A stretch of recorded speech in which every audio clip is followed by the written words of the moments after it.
888-723-23. LA 26-204-84. Now, The Hunt Palmer Show. Waiting to rise again. You're listening to The Hunt Palmer Show. Brought to you by Corks, Cajun fried fish and shrimp on 104.5 ESPN Baton Rouge. This is the moment you've all been waiting for. Locking down the middle of the day. Live from the Raising Cane studio. This is Hunt Palmer.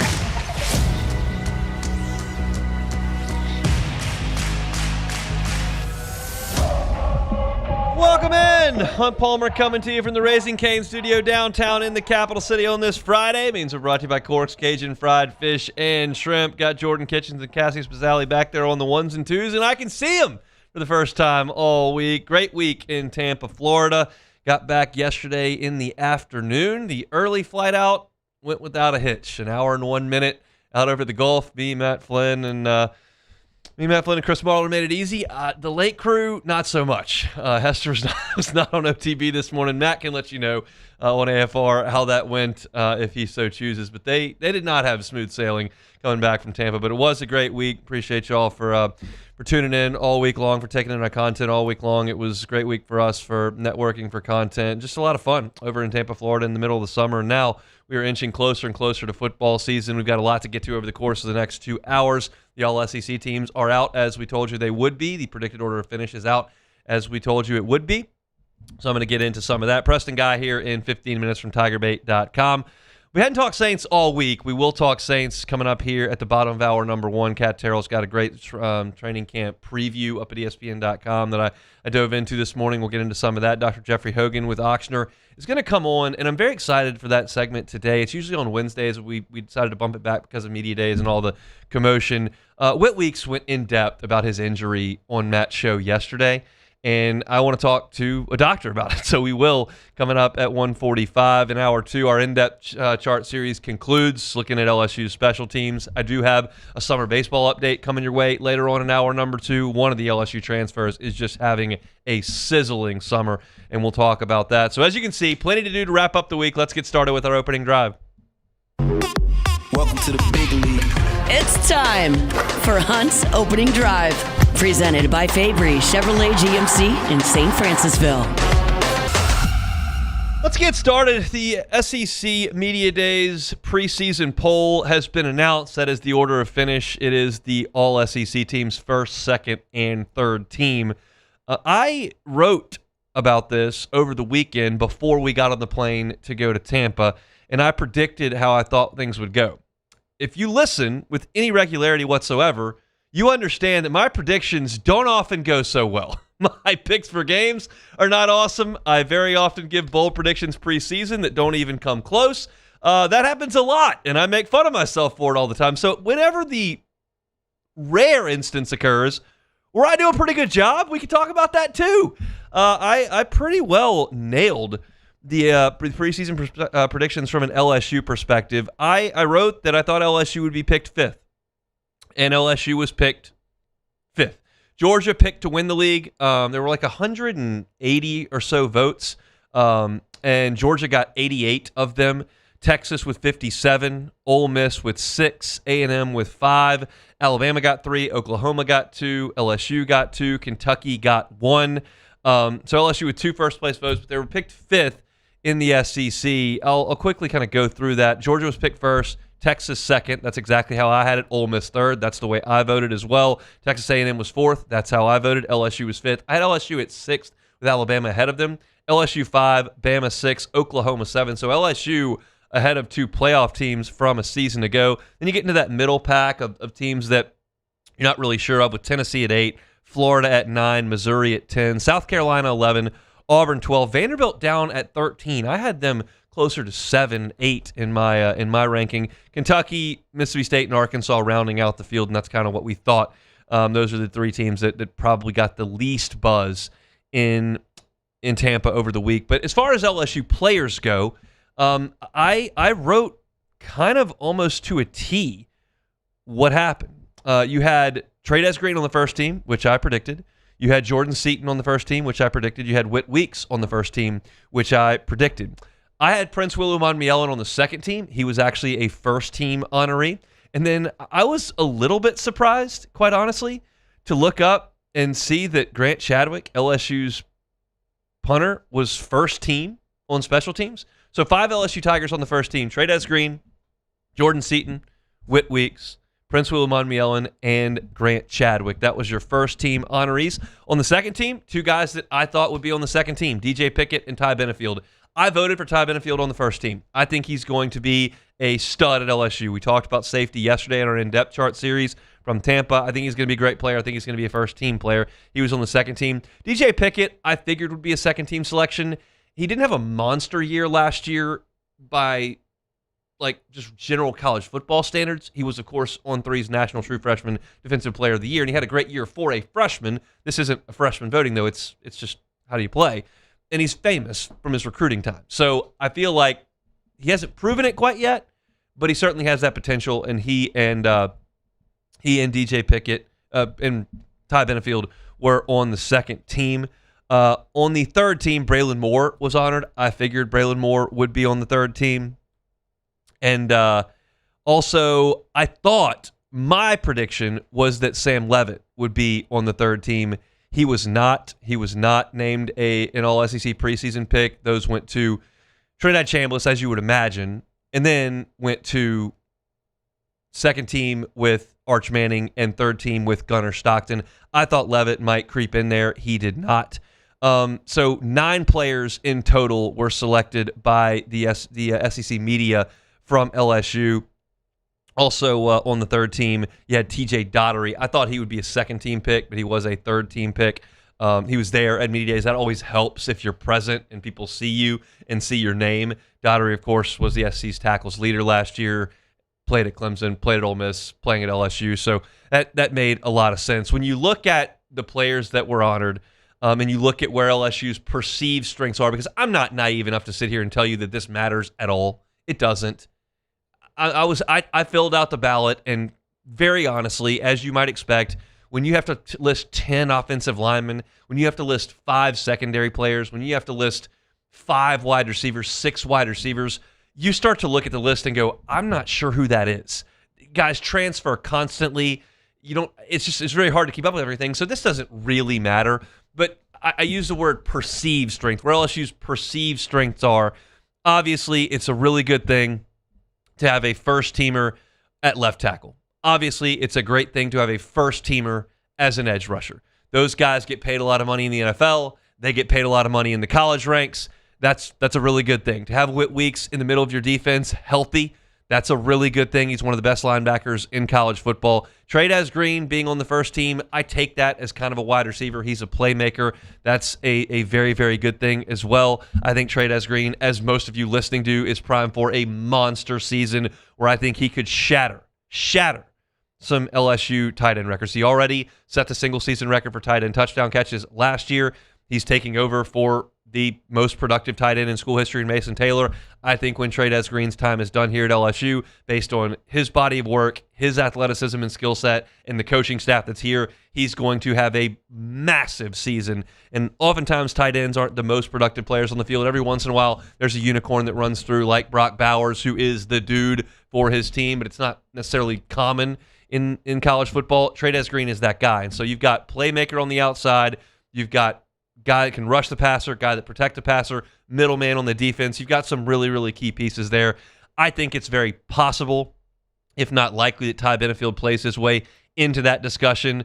I think it's possible that TJ Daugherty plays himself into that position. I know that Pro Football Focus wouldn't suggest that, but the numbers on the page suggest that, especially if LSU's defensive front in the interior, which I have questions about, can keep those guys free to go roam and play. As I mentioned yesterday, had a great conversation with Whit Weeks about TJ Daugherty, and I wrote about it at LouisianaSports.net. I don't have that sound for you. I used it to write, and it was those two guys have really hit it off. And it's funny because you talk about great chemistry and how those guys are getting along great, and you realize it can't really be better than it was last year because it was Whit's brother that was next to him. That's a tough bar for TJ Daugherty to come in for 1 year and be as compatible and as on the same page as a guy's brother who lives with him. But I think those two guys are going to form a really, really solid duo in the middle of LSU's defense. And then you go to the secondary where LSU's got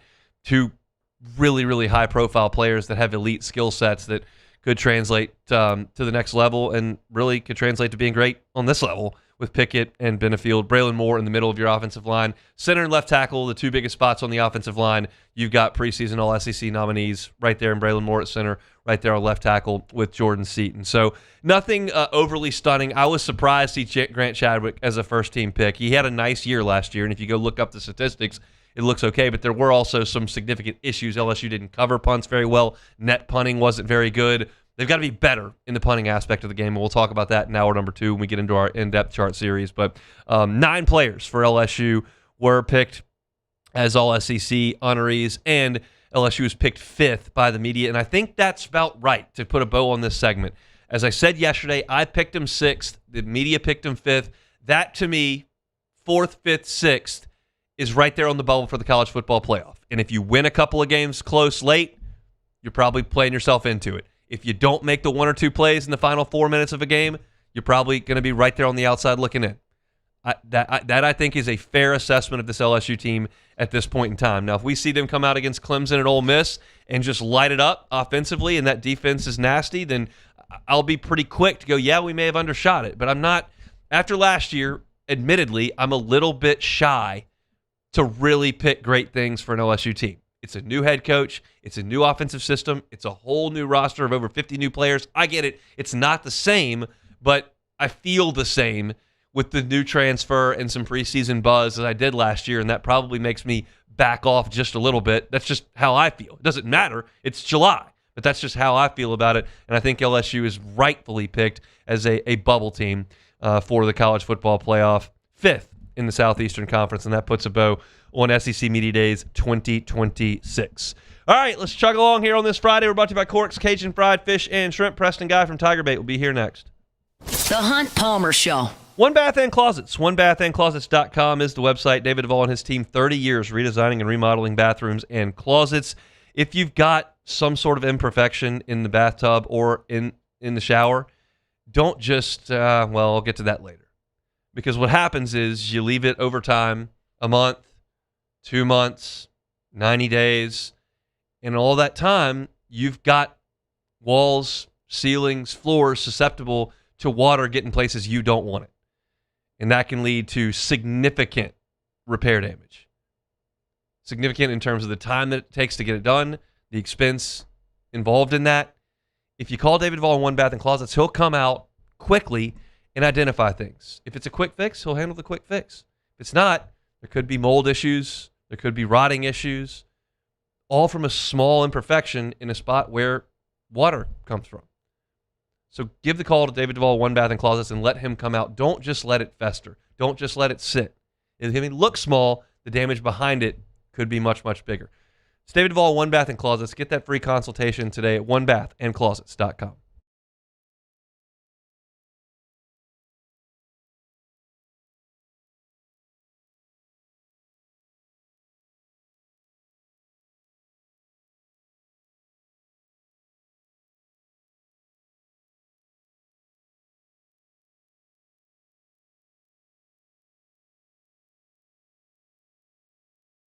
If your office is experiencing performance issues like slow networks, jammed printers, or disappearing files, Advanced Office Systems may be right for you.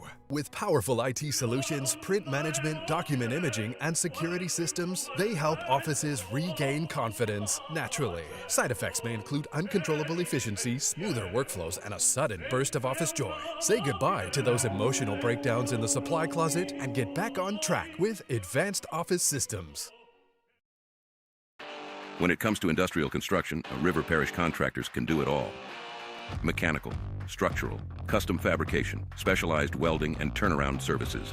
Strategically located in between Baton Rouge and New Orleans, we have the local team with the experience and commitment to safety to manage the most complex industrial projects. Period. Here's the deal. Partnering with us means your project is delivered on time, on budget, and most important, safely. River Parish Contractors, let's get building.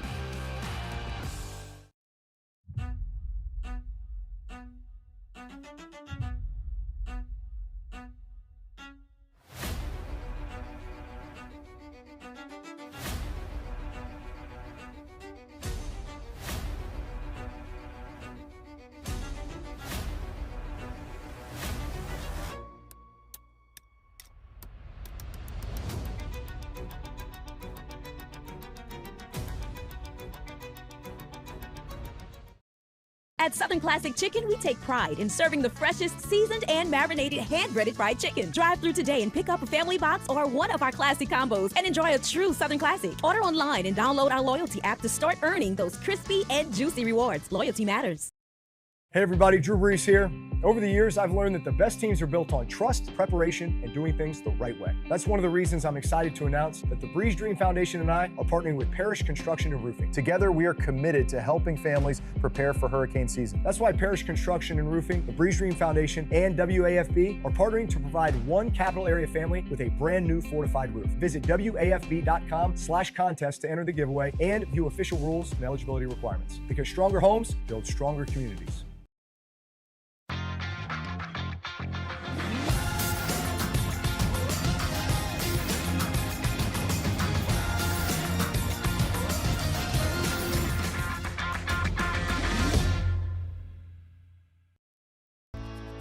I've been in banking. You're listening to The Hunt Palmer Show, brought to you by Corks, Cajun fried fish and shrimp.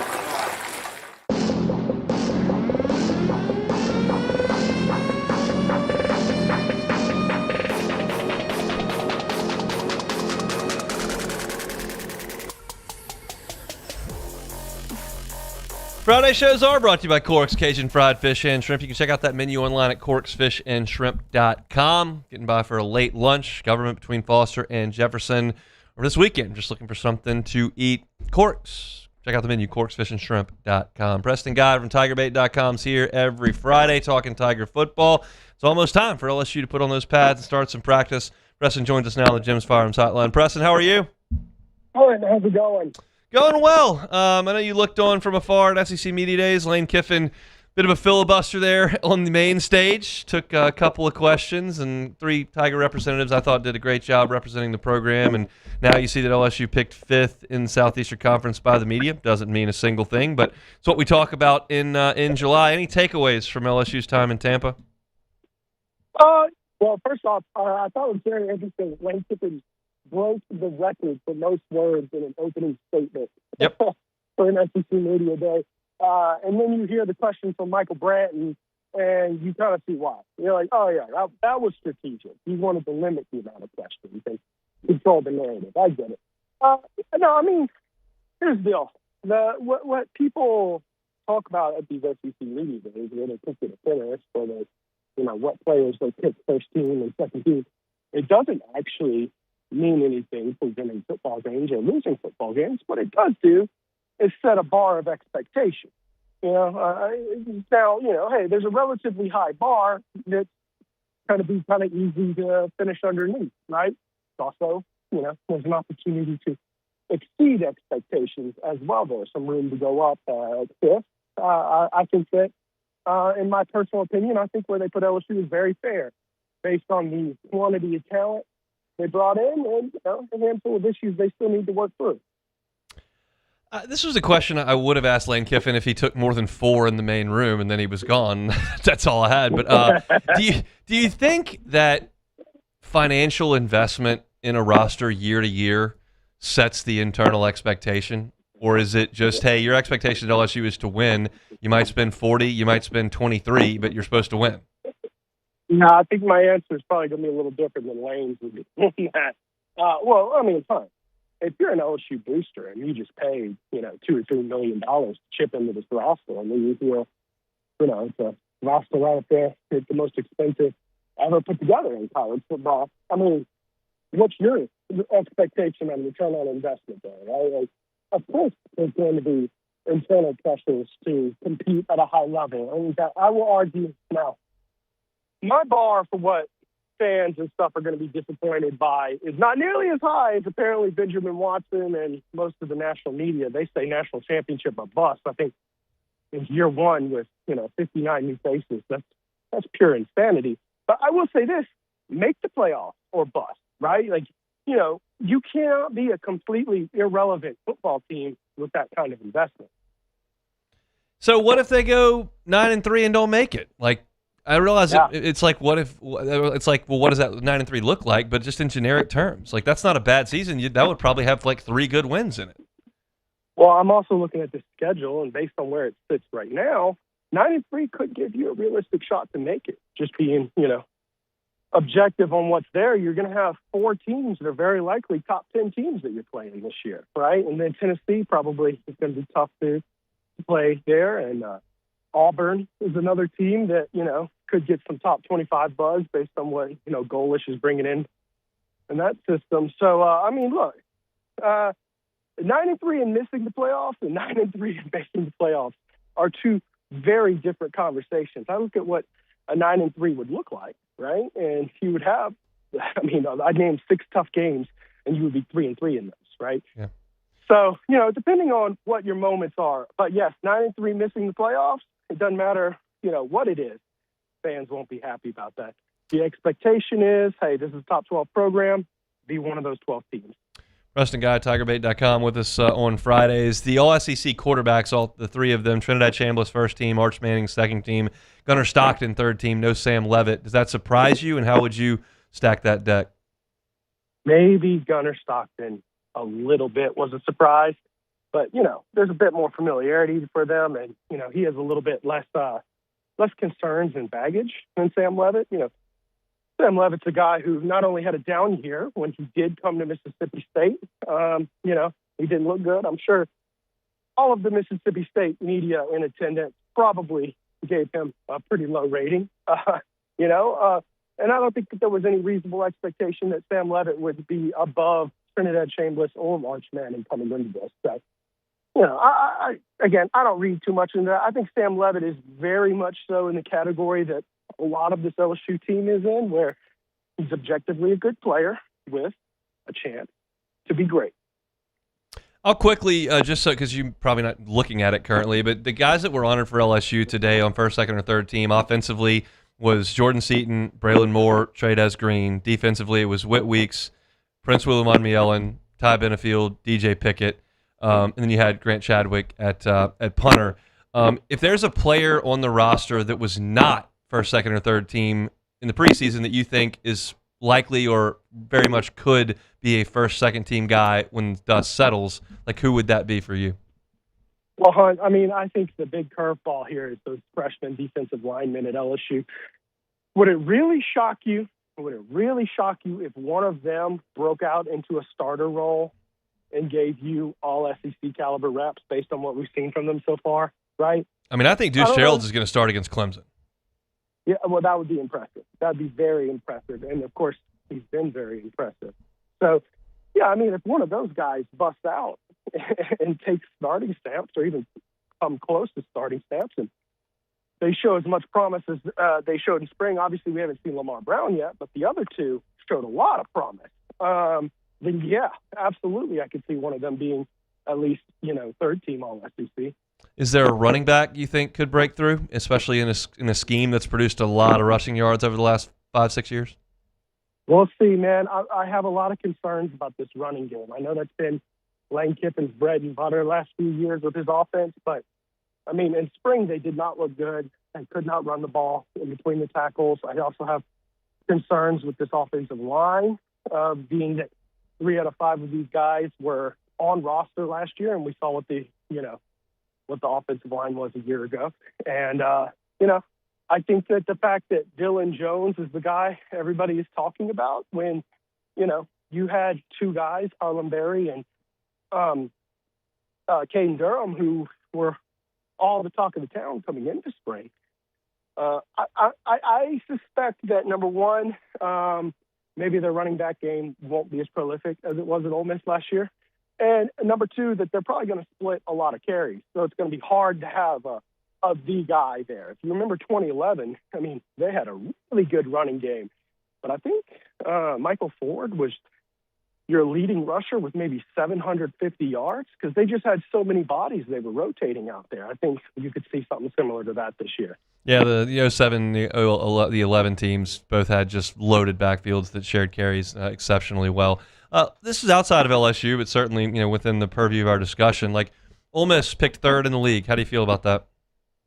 I don't hate that at all. Look, I know a lot of people are questioning Ole Miss based on their system, but they brought in a guy who had experience working at Ole Miss, a guy who was in the Lane Kiffin offense, the guy from ECU whose name John David Baker.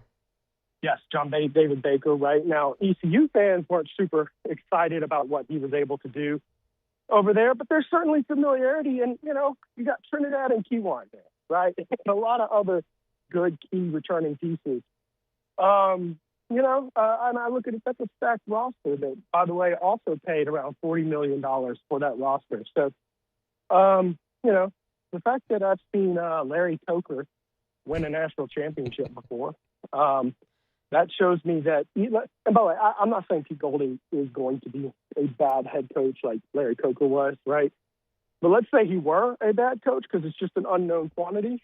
We've seen a body of work where stacked rosters will carry a good, a mediocre head coach. Preston, have a great weekend. We're getting closer to real football out there on the practice field. We'll get there in about a week and a half's time. Can't wait. Talk to you soon, Hunt. Preston Guy, TigerBait.com with us on Fridays, talking some football. Lifetime Roofing, LifetimeRoofingLA.com is the website. That's LifetimeRoofingLA.com. Look, if you feel like your roof might be a little aged, a little bit older, you're not confident that it's ready to withstand storm season. We just had our first taste of that this past week. Well, just have Lifetime Roofing come out and look at it, right? They'll inspect it. If you need a new roof, they'll tell you. If you just need to repair, they'll tell you that too. And maybe it's just time for a tune-up. You need to reinforce that roof and make sure that it is ready for what could happen down here in South Louisiana. So call Lifetime Roofing. If you get a new roof, you get a lifetime workmanship guarantee that covers the workmanship as well as the materials. It's a Baton Rouge-based company, Louisiana-based people that want to serve South Louisiana, and they know what's possible down here and how important roofs can be. So check them out online at LifetimeRoofingLA.com. That's LifetimeRoofingLA.com. Appreciate Preston for giving us a little bit of time here on this Friday, brought to you by Corks, Cajun Fried Fish, and Shrimp. We're going to have a discussion coming up here in 15 minutes with Dr. Jeffrey Hogan from Auctioner about Whit Weeks and what he dealt with last year. If you missed his interview with Matt yesterday, it was really, really good. He went through the entire timeline. He kept testing that foot, that ankle, kept testing it, and it never got better. And he gave it a little bit of rest, and he went out there and tried to play. And I'm not going to give you the entirety of the story. There's a piece coming out at LouisianaSports.net about that that you can read for free up on the site, or you can go back and listen to the interview on demand. But he was trying, and it just wasn't getting any better. But he wanted to make sure he could go out there for a couple of series and play with his brothers, and they were able to do that against Western Kentucky. He gave LSU what he could in the Oklahoma game, but he said yesterday that he feels like he's got a new ankle. And he hasn't felt like this since he was a sophomore. So this is it's great to hear. He was awesome on Matt's show yesterday, and it just put into perspective that from the Ole Miss game, which was in week 4, all the way to the end of the season, he just was in agony. And it wasn't just like when he was out on the football field. It was when he was trying to take a shower, trying to stand up for more than 3 minutes, and his foot was just throbbing, like he said, like somebody stuck a knife into it. So I want to talk to Dr. Hogan about that coming up at the end of the hour. We got a ton to get to in hour number 2, including some LSU special teams. We'll talk a little bit about that. And I got a summer baseball update coming your way in about 45 minutes. One LSU transfer is just tearing the cover off the ball with a wooden bat up there on Cape Cod. So plenty to get to on this Friday show. We're brought to you by Corks, Cajun Fried Fish, and Shrimp. When we come back, we'll preview Saints training camp, which, by the way, is like 4 days away next. The Hunt Palmer Show. Boudreaux's Electrical Services. Boudreaux's Electrical Services. Neil and Melissa have been serving the people of South Louisiana for 40 years. If you need a Generac home standby generator, you need to contact the folks at Boudreaux's Electrical Services. They're local. It's a local option to do a local installation, local service, local maintenance. You can buy from the big box store. I promise you can get a Generac home standby generator from the big box store. Do you ever hear from them again? If you call Neil and Melissa at Boudreaux's Electrical, you'll have them monitor your generator 24/7. And if there is an issue, you don't have to call some 1-800 number to see if you can get service. You just call Boudreaux's Electrical right here in South Louisiana. You can call them at 985-397-1562 or the Gonzales location at 225-300-9389. Local team, come out and service that Generac home standby generator. Don't let the lights go out in your house this hurricane season. Call Boudreaux's Electrical Services. Check them out online at boudreauxelectrical.com. Raising Cane's is honoring Chuck Norris on National Chicken Finger Day. For every box combo sold on July 27th, Canes is donating $1 to Chuck's Foundation. Kickstart Kids. Bayou Chrysler Dodge Jeep Ram has the new 2025 Jeep Wrangler with $18,000 off MSRP. $18,000 off Jeep Wrangler plus the 7-year powertrain warranty that comes with all new Bayou Automotive vehicles. If you need sales or service, the crew at Bayou Automotive is going to do right by you. I'm lawyer Collins Locke Meredith. Among the most important factors to consider when you're hiring an injury attorney is trust. You trust your attorney will put your interest first, treat you with respect, fairness, and honesty. You trust them to be there for you when you need them. At Locke Meredith, Sean Fagan and Associates, thousands of clients have trusted us to represent them, and for good reasons. Please visit us at LockeMeredith.com to learn more, and whether you hire us at all, give us a call at 272-5555. You have nothing to lose. Transform your living space with Lacoste & Young Remodeling and take your home from outdated to outstanding. Redefine your kitchen for the ultimate culinary experience or elevate your daily routine with a spa-worthy bathroom retreat.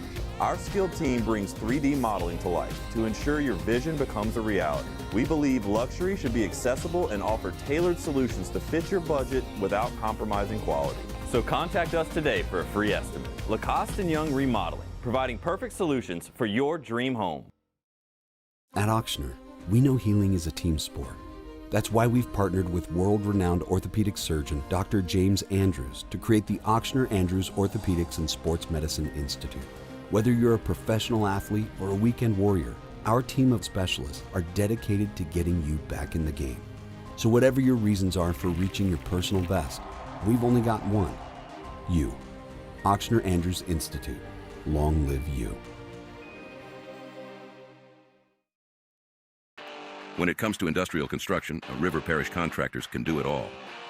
Mechanical, structural, custom fabrication, specialized welding, and turnaround services. Strategically located in between Baton Rouge and New Orleans, we have the local team with the experience and commitment to safety to manage the most complex industrial projects. Period. Here's the deal. Partnering with us means your project is delivered on time, on budget, and most important, safely. River Parish Contractors, let's get building.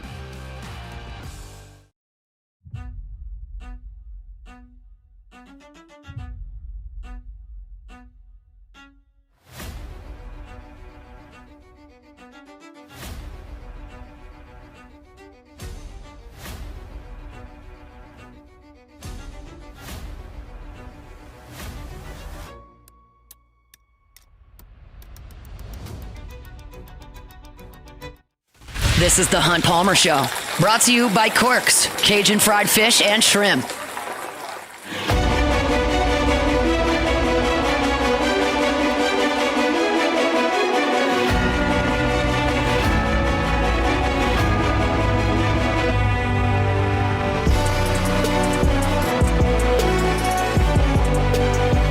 Friday show is always brought to you by Corks, Cajun fried fish and shrimp. Appreciate you hanging out with us. Hope that work week's in the rearview mirror for you. If not, we'll get you to the finish line here on 104.5 ESPN Baton Rouge. It's our last week of shows without actual on-the-field football practice. The Saints will get it all started on Tuesday of next week. LSU about a week behind them, and it will officially be time to turn the clock forward to football. Kat Terrell with a really, really great preview of Saints training camp on ESPN.com. I was reading through it earlier today. Of course, worked with Kat at the Reveille at LSU. Been a friend of mine for a long time and does great work for ESPN.com. So I highly recommend you go check this out.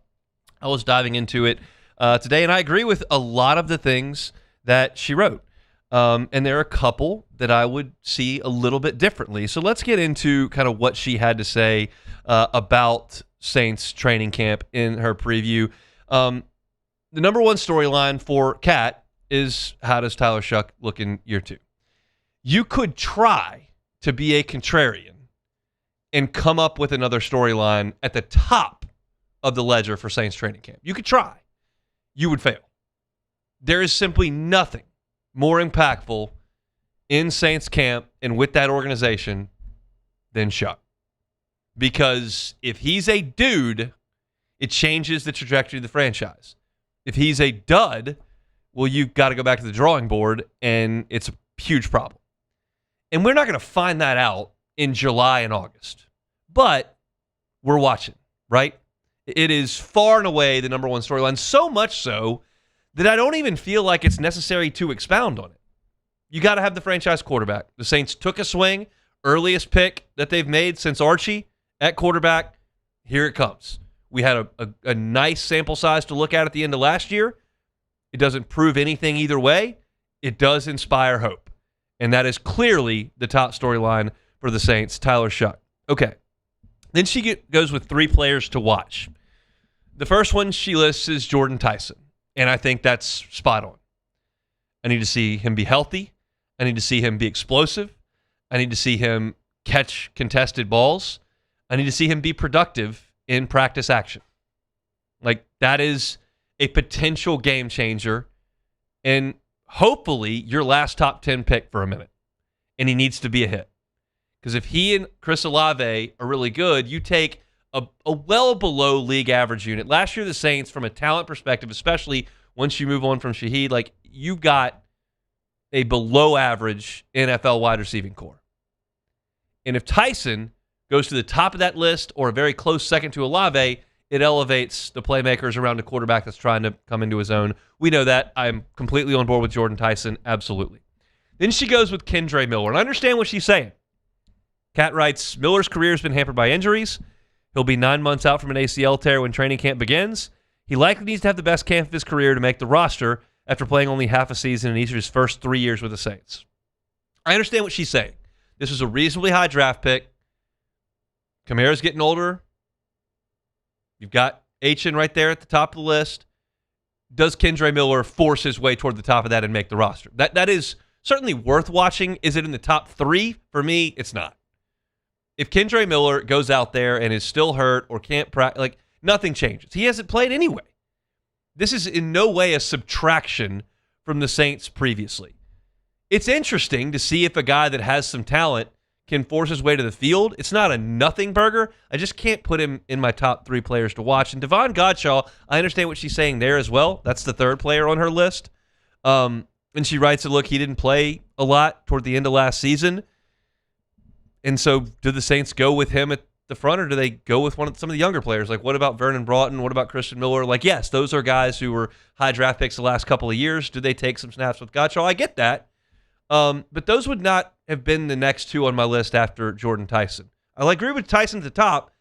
I would have to have Quincy Riley on this list if it's me, because it's not super often that you get a number 1 corner middle of the draft.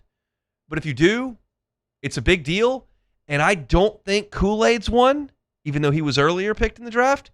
So that means you don't have one. And you need a number 1 corner. You need a number 1 corner this day and age in pro football, because teams can sling it, and you've got to cover some of the best players in the league. And Riley did some really good things late last year, and I think has some real talent and maybe a diamond in the rough. But right now, it's potential based. I would like to see him match up with Olave in training camp. I'd like to see him match up with Tyson in training camp and win some reps, quite frankly, because you're searching for some roster pieces here. We went through the entirety of ESPN's top 10 players at every position. The Saints don't have one. So you can't be a threat to win your conference. And I'm not saying the Saints are this year. I don't think they are. But you're trying to work towards that. And you can't be a threat to win your conference if you don't have a top 10 player at any position. That just doesn't work. You cannot be so solid across the board with no superstar. And I'm not telling you that Quincy Riley is the best bet to be a superstar on this team, but I liked what I saw from his rookie year, and I'm looking at him to become your number 1 corner. It's a very, very hot commodity, something teams really want, and you hope that that's your guy. So for me, like, yes, Tyson, I would put Quincy Riley on there, and I could see Kendre Miller or Devon Godshaw being maybe next on that list, but I might phrase it a different way and say maybe Christian Miller, because I kind of know what Godshaw is. So what am I really watching that? I'd really rather watch Christian Miller and be like, all right, go get a big dog. It's hard for a rookie to come in on the defensive interior and do some things, but that's probably where I would go next. She talks about key position battles, wide receiver beyond Olave and Tyson. I agree. I think that's interesting. I think that it's probably a Devon Bailey, Jalen Polk competition. We'll see if Trey Palmer can toss his hat in the ring, but there will be a lot of reps at wide receiver, a lot of 7-on-7, a A lot of 11 on 11 for wide receivers to go out there and make plays. And I think it is interesting to see what guys step up because we know Olave's injury history. It's significant. We know Tyson's injury history. It's significant. So having some depth at wide receiver, yeah, I do believe that's interesting. Then she goes to kicker. And this is not the most fun thing to talk about in the NFL, especially in July and August. But on October 12th, when you need your kicker to knock down a 51-yarder in the fourth quarter, it gets a lot more interesting to talk about. And how much confidence do you have in Charlie Smith? Like, I don't know. It's a great story. It's a fun accent to listen to. It's a tremendous talent. But I need it through the uprights. And I don't know if I can count on that. So, yeah, I want to see Tanner Brown challenge. For sure. Kicker is vital when it's vital. And that is guaranteed to happen. And this is the thing, this is the line I've gone back to time and time again when we briefly talk about Saints kicking. The Saints are unlikely, in my estimation, to look like one of those great Breeze teams that consistently wins NFL games by 17, 20 points. And if you can win NFL games by 17 or 20 points, you don't need a kicker. But those don't happen very often. And this Saints team ain't clubbing teams by 20 points very often. You want to convince me they're in a lot of close fourth quarters? Sure. I can buy that for sure. I can buy them in close fourth quarters with good teams in the NFL. But guess what? You better make some kicks if you're in close games. Big, big deal. And you can't replicate in-game pressure in August. So what do we really learn about these kickers? But I'd like to see some consistency. I'd like to see guys knocking some kicks through. And I absolutely will be watching the kicker battle for the Saints. Then she goes to backup quarterback. I don't really care. I don't care if it's Zach Wilson. I don't care if it's Spencer Rattler. I don't believe that either of them is at all a threat to be a franchise quarterback for the Saints. Yes, I watched Sam Darnold go win a Super Bowl. Yes, I've seen Baker Mayfield bounce around and blossom. Yes, we have seen some guys in recent years step up from the backup realm or from some early career struggles and do some really good things. I just don't think that Zach Wilson and Spencer Rattler are going to do that. So I realize that if I'm Kellen Moore, I'm really interested in the Saints backup quarterback. If you're talking about me, someone who covers the team, do I care about the backup quarterback? Not really. I care. Actually, the only storyline with the backup quarterbacks is can you trade one of them for an asset? And if they don't want to do that, I understand it too. But I don't. I cannot get real excited about the backup quarterback battle. And then last thing she says to keep an eye on are two running backs. That is Alvin Kamara and Travis Etienne. How do they split reps? I don't know that you're going to get a big indication of that in training camp. These are NFL veterans at a position that's trying to maintain tread on the tires, and they have both had themselves run ragged over the last 8-9 years. And yes, I'm going back to the college years where Etienne was run a ton at Clemson. So I don't know that those two guys are in for a grueling training camp. So I don't know that you're going to be able to keep an eye on that to an extent. I'd be stunned if they got significant or maybe any preseason game reps, some practice stuff, not tackled to the ground. That one I don't know if there's going to be a lot to learn in August. That's a September thing. So that's a look at the training camp battle. Again, I think Kat did an awesome job with this. I highly recommend you go check it out. I agree with a lot of what she said, and I see things a little bit differently. I wouldn't suggest I disagree with a lot of it. But I think I see some of the things a little bit differently, and that's the beauty of this time of year. It's kind of whatever you're looking for, you can find. So that's a look at our New Orleans Saints. If you're looking for our Saints coverage, LouisianaSports.net, Ross Jackson's got you. Hunt on Saints, always a great place to check that out daily as well. Come back, learn about Whit Weeks and what he went through last year. It was a lot. We'll talk about that next.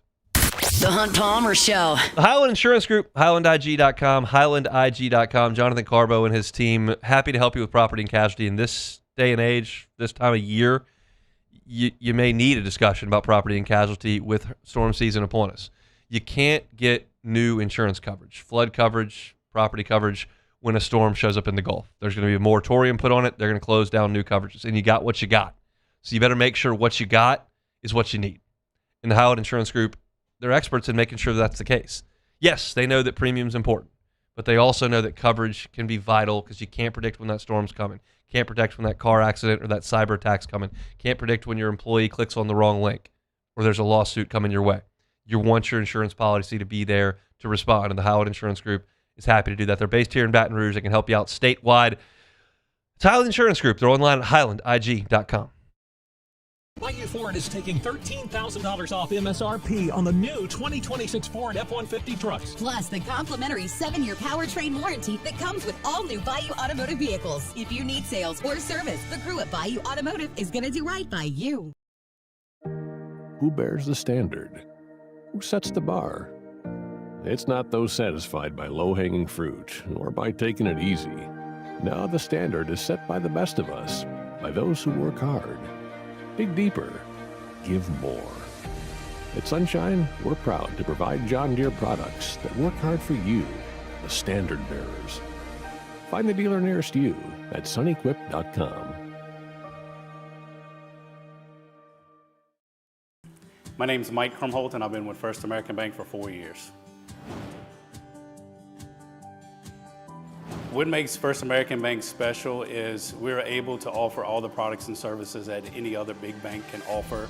What sets us apart is being able to give that small town feel that someone can pick up the phone and they can talk to someone or stop by the branch and get excellent customer service. Hey, it's Matt Moscona. Look, back pain can sideline you from the things you love. That's why I trust Dr. Kevin McCarthy and the team at the Spine Center of Louisiana. Dr. McCarthy doesn't just treat symptoms. He gets to the root of the problem. From advanced injection therapy to minimally invasive surgery, they've got the expertise to get you back in the game. With 5 locations across Louisiana, including right here in Baton Rouge, quality care is close to home. Call the Spine Center of Louisiana or visit spinecenterla.com. As a business owner, you're always focused on how you can improve the bottom line. Well, when was the last time you shopped your insurance coverage? Insurance Network of Louisiana can help. If you're a business owner, let my friends at Insurance Network of Louisiana see if they can find you better coverage for less money. They always offer exceptional customer service and partner with only the best providers. So check them out online today at lainsurance.net.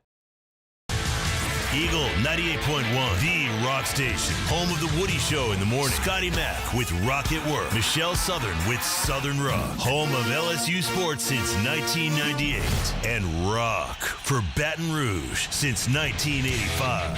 Take us anywhere with the Eagle 98.1 app. To join our VIP fan club, text ROCK to 225-499-9898. Eagle 98.1, the rock station.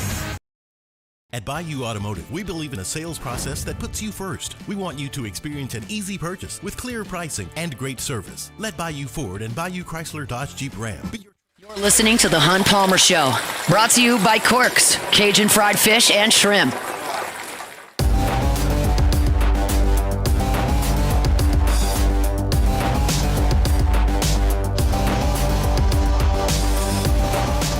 Parents of young football players, listen up. It's back. 19th annual Jacob Hester football camp tomorrow morning at Elite on Burbank. And if you're listening to that going, oh, that would be great for my kid, I missed it. You didn't.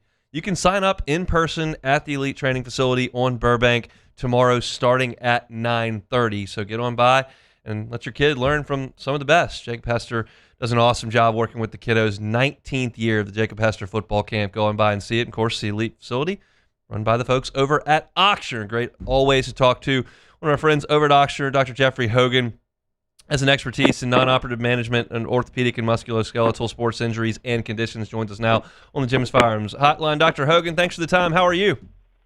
I'm doing well. Thanks for having me. It's our pleasure. Yesterday, Whit Weeks, LSU senior linebacker, was on our airways after further review and talked about his fall last year where he had a fracture in his ankle area in the Ole Miss game that lingered all year, and he tried to play through it, but the pain was just too unbearable. He couldn't even stand up for 3 minutes in the shower at times, and yet still was able to play in some of these games, including with his brother. It's not something I had known about during the season, but it's something he detailed with us in great detail yesterday. Kind of tell us what he was going through from an extent. I detailed the injury to you a little bit earlier today. Yeah, so from what he was saying, he was dealing with a fracture in a bone we call the talus, which is part of the ankle, and it's part of kind of the base of the ankle where your lower leg is attaching to the foot. It's a very important bone for how our foot's moving up and down, how it's going to move side to side. And so sometimes these injuries can be kind of tricky because we think we sprained an ankle or we think we sprained our foot, and x-rays may not show anything initially, and that pain is just not getting any better. And like he detailed, it hurts anytime you're putting weight on it because that's everything is going right through that bone. So sometimes we got to get more imaging like an MRI or CAT scan to really show that fracture. And once we see that fracture, we know we're dealing with something a lot more than just kind of a simple sprain. I was listening to Whit yesterday and was just amazed because he was talking about like he could barely get out of bed, and then he went out there and played against Arkansas, and then he said it hurt so bad at halftime he pulled himself out and then ran back out there. I realize we don't generally speak in specifics when it comes to individual players and more so broadly in terms, but like, was he risking further injury there, or it was just a ridiculous pain tolerance? Probably more so for him, a ridiculous pain tolerance. Again, I can't speak to exactly what right. He was going through, but that's pretty darn tough to do it, and he gave it a try. We're pretty careful with these fractures. There's a lot of different ways you can break it, and if we're thinking, do you need surgery or do you not? So, he's probably dealing with something where there's less displacement or something like that, and it's worth trying in some situations. And if you can tolerate the pain, maybe we can get you through it. And to his credit, he was trying. It was pretty darn painful with that. But, the good news is with time, these bones can heal with or without surgery. We can treat them very well. With time, they heal, and they should get back to a full recovery. Yeah, he said yesterday he felt like he had a brand new ankle, which he said he hadn't felt healthy over 2 years here at LSU, just continuing to have those issues early in seasons that have sidelined him. As far as like, is it change of direction? Is it just all the time? Like, what do you feel like he was actually dealing with day to day? He was probably feeling pain with all the time. Again, with this bone, every time you're standing on that leg, all that force, all that weight through your body is getting transmitted down through those bones right into this bone. And then again, every time you're taking a step, every time you're moving that foot, there's going to be some added force going through that. So usually when people are dealing with this, we're putting them in a boot or we're putting them in a cast. So they really can't move their foot or their ankle. If they can tolerate that it's okay. But sometimes we even have to get people completely off that leg, crutches, scooter, things like that, because just any weight may hurt it. And then this is not a Whit question. This is just in general. When you're dealing with a fracture of a bone and it does heal, this happened in September of last year. It was 11 months ago, and he did have an operation in January, and he says he feels 100% best he's felt. Is it something where that's likely to recur, or if it's a healed bone, it's not likely to recur? It's just you're at the same risk you were before the injury ever happened? Yeah, the good news is bone is such a resilient thing in our body. They heal incredibly well, and when those fractures heal, it's basically as strong, if not stronger, than before. So if he had full healing of that bone, which by all accounts he did, like that should not really be an issue. He should not have any increased risk with that before. The biggest risk is just playing football. They're putting their bodies on the line out there each and every day, going through, big contacts, and that's the biggest thing, but he shouldn't be at any increased risk. That's good news for Tiger fans. Good news for Whit. He should be out there and playing at All-American level here this fall for LSU. Dr. Hogan, we appreciate some time. Have a great weekend. Thank you. You too. That is Dr. Jeffrey Hogan with Ochsner. Take the time right now to remind y'all that not broken bones we're talking about here. We're talking about another risk here in South Louisiana when you're out there on the football field, and that, of course, is heat stroke and dehydration. If you've got a dry or sticky mouth, maybe feeling lightheaded, not using the bathroom as much, if your heart rate is elevated or you've got mental changes, that's a major red flag. You need to take a break. And my friends at Ochsner want to make sure that you know that the most important thing is if you feel a little bit off, shut it down. This time of year, it is just not worth pushing it, whether you're exercising, whether you're running outside, whether you're youth and you're playing football. Just shut it down if you're feeling a little bit off. Make sure you're staying as hydrated as possible, mixing in those electrolytes. If you're outside for over an hour, try to stick to the low sugar ones. Avoid alcohol if possible. That'll dehydrate you as well. But if you're feeling any of those symptoms, make sure you shut it down. If you feel dehydrated, need medical attention, find your nearest Ochsner urgent care at ochsner.org/UC. Thanks to Dr. Hogan for coming on. I've got a story up on WIT at louisianasports.net if you want to read that for free. And I would suggest you go back and listen to Matt's interview with him yesterday. He was awesome. He detailed every week, every game, from trying to get back to play against Ole Miss, trying to get back to play against South Carolina. He played the South Carolina game with a broken ankle, and then he had to miss a couple of games, tried to get back for Arkansas, but then he came out of the game, and then he went back out there because LSU was trying to hold a lead, and then he wanted to play with his brother, so he played 10 snaps against Western Kentucky and helped against Oklahoma, but all the while, he couldn't get out of bed. It was really bad, and he's a tough dude, and the story was great. I'm not doing it justice by just explaining to you what happened. He goes into great detail with the discussions he had with Blake Baker and all that kind of stuff, so go check that out on demand if you missed it. If you missed any of the first hour, go check out ours on demand at Hunt on LSU or Hunt on Saints. We got a lot to get to in hour number 2. We'll talk LSU special teams, talk summer baseball update as well. Lots to do after Sports Center, Friday edition of the Hunt Palmer Show. The Hunt Palmer Show. GoTro's Outdoor Power, GoTrosOnline.com. That's GoTrosOnline.com. The GoTro family's been at this for 22 years, y'all. They are local, and they are the National Hustler Deal of the Year 2 of the last 3 years. So if you need to get that grass cut, whether you've got large lawn, large property that you've got to manage, the folks at GoTro's Outdoor Power are happy to help you out with that. They've got incredible, incredible deals throughout the month of July if you get on by 2 locations, one on Airline Highway in Baton Rouge, one, of course, in Gonzales. 20% off MSRP on Hustler commercial mowers. Also, 0% financing for 48 months is available. Again, that's 20% off MSRP for Hustler commercial mowers. 0% financing for 48 months is available. So go by and see them on Airline or in Gonzales. It's GoTro's Outdoor Power. GoTro's Outdoor Power. Find them online. GoTrosOnline.com. Hey everybody, Drew Brees here. Over the years, I've learned that the best teams are built on trust, preparation, and doing things the right way. That's one of the reasons I'm excited to announce that the Breeze Dream Foundation and I are partnering with Parish Construction and Roofing. Together, we are committed to helping families prepare for hurricane season. That's why Parish Construction and Roofing, the Breeze Dream Foundation, and WAFB are partnering to provide one capital area family with a brand new fortified roof. Visit WAFB.com/contest to enter the giveaway and view official rules and eligibility requirements. Because stronger homes build stronger communities.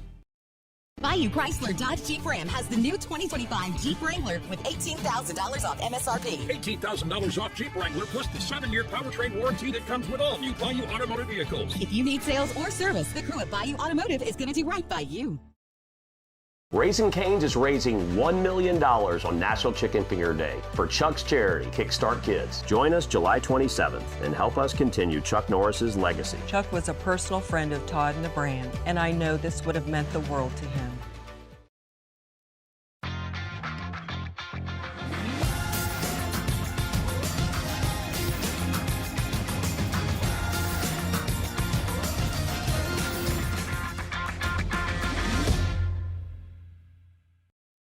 Transform your living space with Lacoste & Young Remodeling and take your home from outdated to outstanding. Redefine your kitchen for the ultimate culinary experience or elevate your daily routine with a spa-worthy bathroom retreat. Our skilled team brings 3D modeling to life to ensure your vision becomes a reality. We believe luxury should be accessible and offer tailored solutions to fit your budget without compromising quality. So contact us today for a free estimate. Lacoste & Young Remodeling, providing perfect solutions for your dream home. Who bears the standard? Who sets the bar? It's not those satisfied by low-hanging fruit or by taking it easy. No, the standard is set by the best of us, by those who work hard. Dig deeper. Give more. At Sunshine, we're proud to provide John Deere products that work hard for you, the standard bearers. Find the dealer nearest you at sunequip.com. I'm Billy Schmidt, and I've been with First American Bank for 13 years. I have a passion of getting to know customers, getting to know their journeys, getting to know their stories, and being a small part of that, and just continuing that, and taking those relationships and expanding out into the community, just to make First American a household name. And people look at us and say, hey, what's special about you guys? You're part of a family. At Bayou Automotive, we believe in a sales process that puts you first. We want you to experience an easy purchase with clear pricing and great service. Let Bayou Ford and Bayou Chrysler Dodge Jeep Ram be your trusted partners in finding your perfect vehicle. The crew at Bayou Automotive is going to do right by you.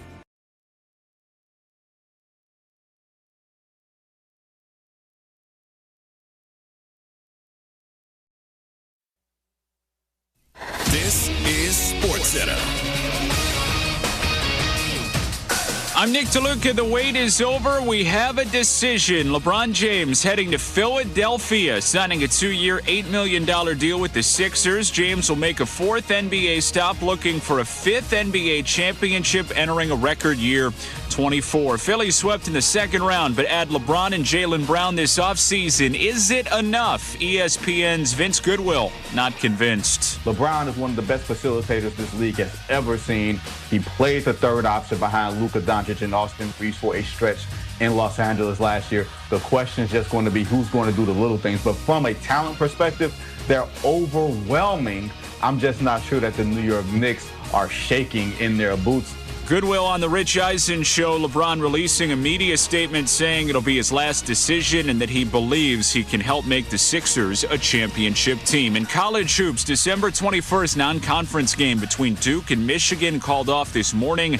Originally scheduled to be played at Madison Square Garden, but a broadcast rights snag forced the two teams to look elsewhere. If you run a small business, you've got to try Gusto. Get unlimited payroll runs and get your payroll taxes filed automatically. Offer health insurance, 401k, and more. Get started for free at gusto.com.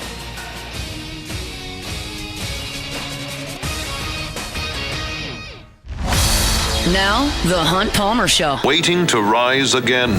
You're listening to The Hunt Palmer Show. Brought to you by Corks, Cajun fried fish and shrimp on 104.5 ESPN Baton Rouge. This is the moment you've all been waiting for. Locking down the middle of the day. Live from the Raising Cane studio. This is Hunt Palmer.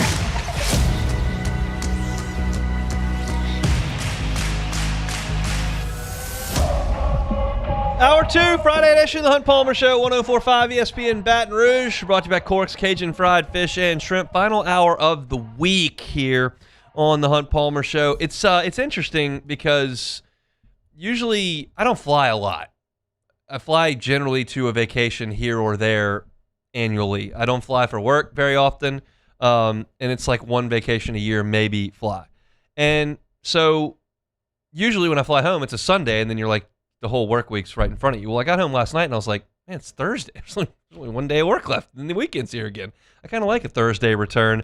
But it's been a great week. Appreciate y'all for following along in Tampa, Florida, and glad to be back here in studio today on this Friday. We got 1 hour left to go. In 15 minutes, I'll get you an update from Cape Cod with LSU baseball. I got 5 guys up there right now playing, and one of them is just having a monster summer, so we'll talk about that in 15 minutes. But we're sticking with football, where we spent the first hour of the show today, and we're winding down our in-depth chart series that we've done position by position on this 2026 LSU football team. We started on the offense, knocked down every offensive line position, tight end, wide receiver, running back, quarterback, and we've gone through the entire defense as well, finished up with safety yesterday.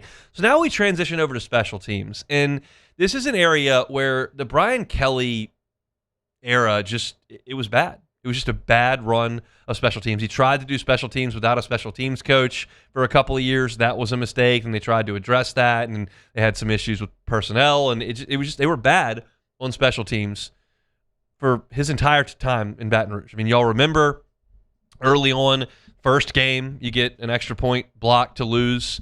You also had field goal blocked in that game. You were muffing punts, muffed kickoffs that first year. It was just a disaster. And I don't blame a lot of that on Brian Kelly, meaning like the muffed punts and muffed. I don't think Jack Besh and Malik Neighbors not catching the football. They're NFL wide receivers. I don't think them not catching the football was Brian Kelly's fault, but it was a bad unit. There's no doubt about that. And they were among the worst net punting teams in the country 2 years ago. You look at the Peyton Todd, Blake Oxendorf team from 2024, and that was a team that averaged less than 40 yards per punt. And even with that, they only had one punt of 50-plus yards all year. Even with it being as short a punting team as you were 14th in the SEC in average return yardage allowed. So you weren't even covering the short punts. So you were among the worst net punting teams in the country. So they went and got Amon Anand from Grambling to try to fix things, and with him they brought Grant Chadwick from Middle Tennessee. And last year in the punting game, Chadwick showed a strong leg. He punted 62 times on the season. He averaged just under 46 yards per punt. He had a 71-yarder, but like 21 of his punts last year were 50-plus yarders, and he pinned 21 balls inside the 20. So he was kicking the ball far. He was pinning teams inside the 20, and that's all good. The problem is your coverage unit was atrocious. You allowed 14.7 yards per return. That was 15th in the SEC. And look, you were averaging 2 returns per game, so you weren't creating fair catches. You got a punt blocked by Arkansas. Casey Concepcion from Texas A&M ran one back for a touchdown on you that basically turned the lights out on the Kelly era. And so you've been terrible punting the football. So what's the answer? Well, Chadwick's back, and we know he's got a big leg. And they went and got Joe Houston from Florida to run the special teams. And Houston brought Hayden Craig with him, who redshirted last year at Florida. Chadwick is bigger and taller, probably has a stronger leg, but Craig was a 5-star punter by the Coles Kicking Academy in 2025, and he's got 4 years of eligibility remaining. So that's going to be a competition. And I'll probably go over there and watch them punt a little bit, because that is at least something you can see who kicks it higher and who kicks it farther. And so we'll probably have a decent look at who the starting punter will be. But LSU has to be better in punting. It's not a fun thing to talk about, but you have to be better in the punting department. Now, place kicking is where you're replacing. I would not suggest that Damian Ramos is a legend at LSU. That's too strong. But he's the most productive kicker in the history of the school. That's like inarguable.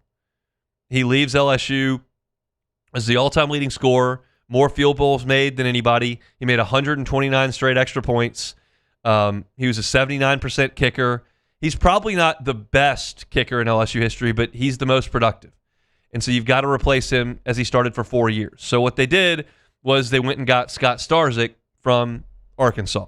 He is the only kicker on this roster with significant playing experience. Last year at Arkansas, he was 14 of 18. He made every extra point, 47 for 47. He never missed from inside 40 yards. He made 2 from over 50. He was ranked as the best kicker in the country by Coles Kicking. He's 5'9", 175, and he is the projected starting kicker. There are some other kickers here. Gavin Higgins is Baton Rouge native. He's Parkview. Sean Perrette kicked over at Catholic and has been on the team for a year now. Aiden Corbello is a legacy kicker. His dad, John, was a kicker here in the early Saban days. So you've got some local products with LSU ties, but Starzik is the most high profile and is likely to be the kicker. He'll take competition in fall camp, and he's likely the guy. And I think that you've got a chance to have a really, really good kicker here in Scott Starzik. I love that he drilled every extra point, and I love that he didn't miss from close range. That shows the consistency you're looking for. It's probably not the most reliable way to judge transfers. You would probably rather count on like NFL draft guys to do it. But I do check social media responses from fans when players leave. And when Starzik left, the overwhelming response from Arkansas fans was, man, that's really not good. He's really good. Oftentimes you get it, oh, good, Britons, you weren't any good anyway. Good luck over there. We'll see what they do with you. Like, that's the common refrain from fans who just sour grapes through it. It's the internet. It's not real life. Fans don't have reasonable perspectives. I'm not complaining about anything or chastising anyone. It's just reality, especially on the internet. But the Arkansas reaction when Starzik jumped in the portal was one of real disappointment. And to me, that would suggest they liked what they saw from him. And so I think you've got a really good kicker. It was comforting to have Ramos. He wasn't the best kicker in the history of the school, but he was very good. And he was very dependable, and he did a nice job for 4 years. And I think LSU is going to have a good field goal kicker. So, like, my confidence level in the field goal kicker is like an 8 out of 10. My confidence level in the punting is closer to 5. It's been too bad for 2 years, and you've got a guy that has a strong leg, but his coverage unit couldn't help him last year. It's beyond comprehension to me how LSU could field a poor coverage unit. How many dudes do you have on this roster that are big, strong, fast, and athletic and tackle people? Like that should be you should be able to field a really good coverage unit with LSU athletes, and they just haven't been good at that. So, as far as the specialists go, I think it's not a huge concern of mine, but I got questions about the punting. I would like to see an improvement there. And look, it's going to be important. You can't allow game-changing plays like LSU did in special teams the last 3 or 4 years. You can't, in a game against a top 10 team like A&M last year, let a guy run a punt back. You can't have a punt blocked by Arkansas. Like, that's just ridiculous. You don't get a punt blocked. I know LSU blocked one against A&M, and that's ridiculous for A&M to allow that too. But you gotta be cleaner than that. And again, there were times in the Kelly era where I thought that some of the criticism was unwarranted. Like everyone, it was a time when the special teams was going really bad in that 2022 season when you were muffing punts and you were getting kicks blocked. And like LSU got an offsides on a kickoff. I'm just not going to blame Brian Kelly and the special team staff because your college football player couldn't stay on sides on a kickoff. That should not have to be taught. Everyone's aware of what you can and can't do. Do it better. So sometimes you gotta pin it on the players. Malik Neighbors got to catch a punt. Jack Besh got to catch a kickoff. But when you have things happen like they did last year, where your entire coverage units are bad and you look unprepared, that is a reflection on the coaching staff. That's got to get better, and Joe Houston's got that responsibility for Lane Kiffin. He's not going to get as much hype as Blake Baker and Charlie Weiss Jr., that's for sure. I don't think anybody in Tampa knows Joe Houston's name. Maybe the guys who cover Florida. But it's a big aspect of the game, and LSU's got to do a better job in that. So that's a look at the kickers and the punters for LSU. In-depth chart. My series is right there on LouisianaSports.net. You can go back and watch all of my in-depth chart pieces at Hunt on LSU as you're getting ready for the Tigers. I was telling my friends, they were texting me where I was, and I was like, I'm in Tampa. I'm about to interview Tradez and Witt and TJ Daugherty, and one of the responses I got back from a buddy was not even sure who Daugherty is. I probably need to lock in on the Tigers at this point. So I think it's a lot. There are a lot of people like that. A lot of y'all that listen, you're locked in 365, and I love that. But there are some of you that in June, July, there's not a lot of football going on between the years. But it starts to come back in August. And if you're one of those, or you know some of those, and you want a refresher on what this team may look like, because there's a lot of transfers, the in-depth chart, I think, is a great thing. It's easy reading online at LouisianaSports.net, and certainly easy listening at Hunt on LSU on YouTube, wherever you find your podcast. So go check that out. Now, a lot of you are not locked in on baseball, certainly not the Cape Cod League.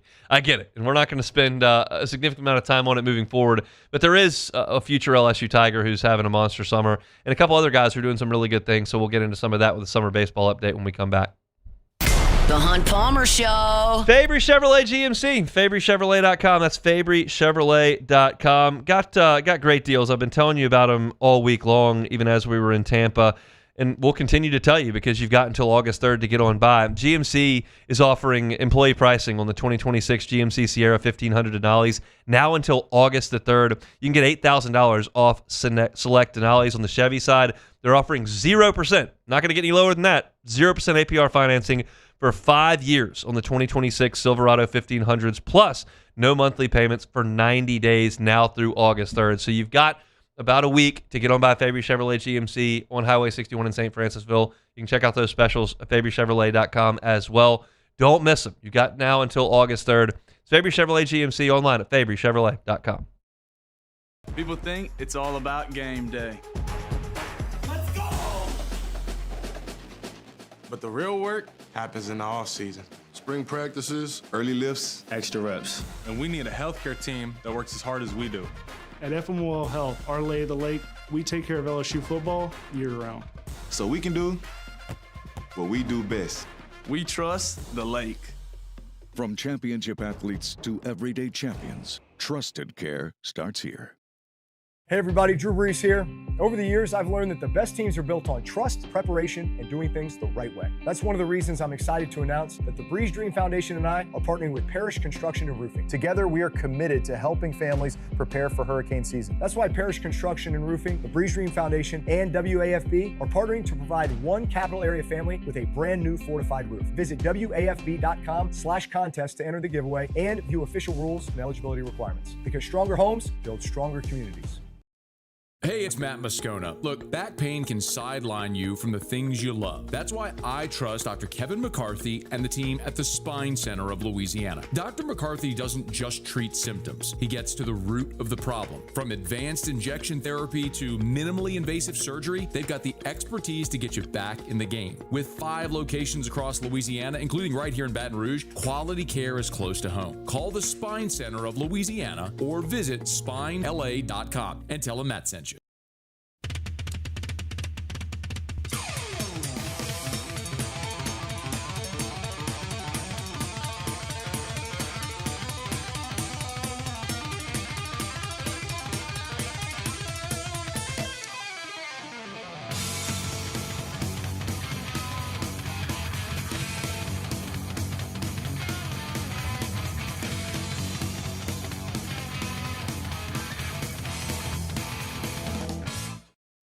At Southern Classic Chicken, we take pride in serving the freshest seasoned and marinated hand-breaded fried chicken. It's so good, it's wrong. Choose from a variety of classic sides like our zesty Cajun seasoned fries, savory red beans and rice, or sweet corn grits. Drive through today and pick up a family box or one of our classic combos and enjoy a true Southern classic. Order online and download our loyalty app to start earning those crispy and juicy rewards. Loyalty matters.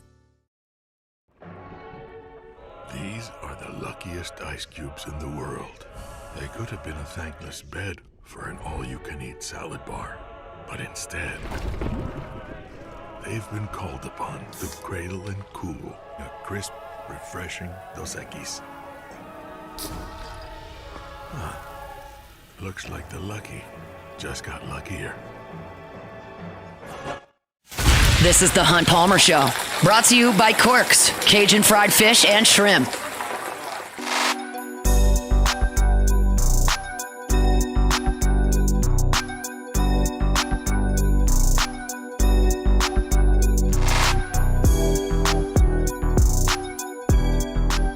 Always love telling my friends at Marucci. MarucciSports.com is the website, but don't go to the website. Go take a tour of Marucci. You can learn how Marucci became the official bat of Major League Baseball. It's a great story. 22 years, you go from a backyard shed to the best players in the world. And you can go by and learn that story, how they started with that first bat, how they scaled up production, mastered it, and then got into the hands of people that mattered, and it took off. It's a great story that you can learn on the tour. You can also just see the facility where they make 1,200 bats every single day and ship them off to the best players in the world. If you don't want to take a tour, go take some swings. The Hitter's House is open to you as a member. Key card access 24 hours a day, 7 days a week. So it doesn't matter if it's hot, if it's raining, if it's dark. You can take some swings over there at Marucci in the Hitter's House. You can buy tickets for the tour at MarucciSports.com. MarucciSports.com. All right, Friday show is brought to you by Cork's Cajun Fried Fish and Shrimp. Let's do a little quick summer baseball update here. LSU's transfers are up on Cape Cod and really, for the most part, doing some really good things. I feel the need to offer this caveat every single time I do this because I know that a lot of you don't have any idea what goes on in the Cape Cod League, and that's completely fine. I think it's probably unreasonable to suggest you should know what goes on the Cape Cod League, but it is incredibly pitcher-friendly. You've got elite MLB future talent on the Cape pitching. You've got wooden bats, guys that aren't used to swinging wooden bats. You've got really good athletic defenders out there. Temperatures are a little cooler at night, and it's just not a great place to hit. So the numbers generally skew towards the pitchers. So when I tell you that Bino Waters, the Notre Dame transfer, is having a monster summer, I mean he's having a monster summer. Bino Waters is hitting .324 with an on-base percentage of .403. He's getting on base at a 40% clip on Cape Cod. He's got 5 doubles and a homer, driven in 18 runs. He's stolen 8 bases. Got an OPS north of 800. He's been fantastic playing left field for the Chatham Anglers, and that's a guy who is going to have 3 different instances to really impress professional scouts. One, he did so for 2 years playing in the ACC at Notre Dame. 2, now he's facing MLB draft prospects on Cape Cod with a wooden bat, and then he'll get a full season to do that against SEC foes. But you're looking at potentially LSU's best hitter next year. You can make the argument for some other guys. Aaron Beatty had a huge year. Cerna had a huge year. I think Elias got monster potential. They're really good players on this LSU team, but Waters is trending toward being a first-round pick next year and is going to be a huge piece of what LSU's doing. He's had an incredible summer. Hitting .324 with an on-base percentage of .403 on Cape Cod is big-time stuff. Great stuff from him. Dawson Park had a tough week this past week. He had raised his average up to like 280 or so, but then didn't have a great week offensively. He's down to 254. But Dawson Park has only made 2 errors thus far, and he's had 68 chances on the infield. So that's something I've come back to a lot on Fridays as I've done these updates.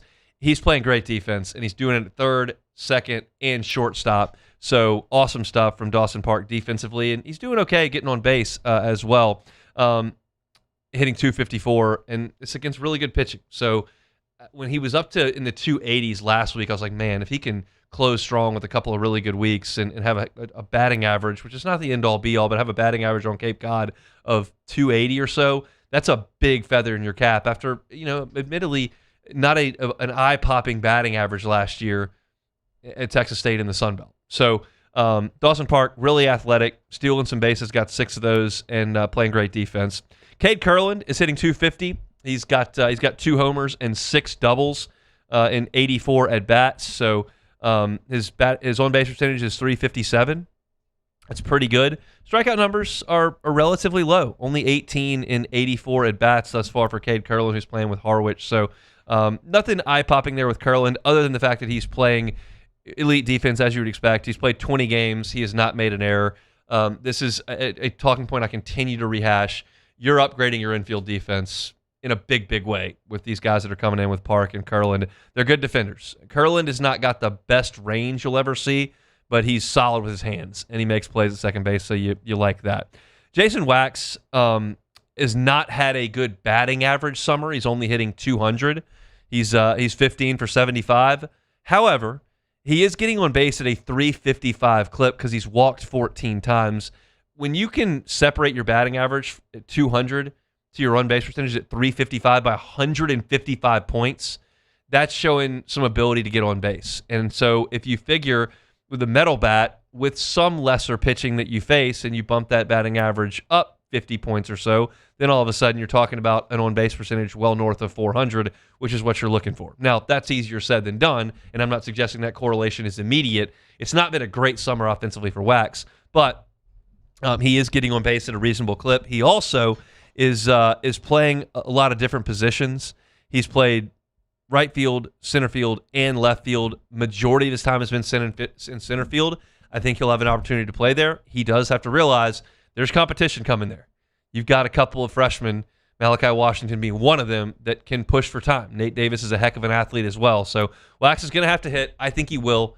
It's not uncommon for guys to go up to Cape Cod and hit 200. Not uncommon at all. Aaron Beatty did it last year. How'd that work out in the spring? So Jason Wax hitting 200. And the last guy is Eddie Yaman, the fourth, who is 10 for 52. That's a 192 batting average. But what's weird is he's hitting 10 for 52. 7 of the 10 hits for extra bases, 3 homers and 4 doubles with with a wooden bat for Eddie Yaman. So I think that's encouraging. I don't think Eddie Yaman's going to be a starting player, and by every account, I've talked to a number of people about this. Not like one person, like 5 people. He's as good a teammate as there is.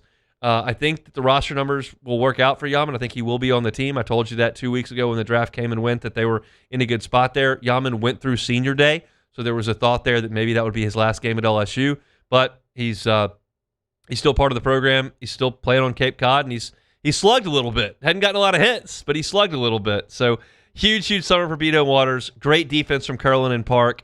Wax getting on base at a solid clip, and Yaman doing a little bit of slugging. No pitching for LSU on Cape Cod. Gavin Guidry was up there, and Santiago Garcia was up there. They went up there to try to get noticed by MLB scouts, and both of them went in the Major League Baseball draft a couple weeks ago. So It's transfer heavy for LSU up there, and these are guys I cannot wait to get my eyes on when fall rolls around, because there's some real talent there, and they're testing themselves for a full summer. I never know how long these guys are going to be up there. We knew that Reagan Ricken was going to go up, take 3 starts, and come back.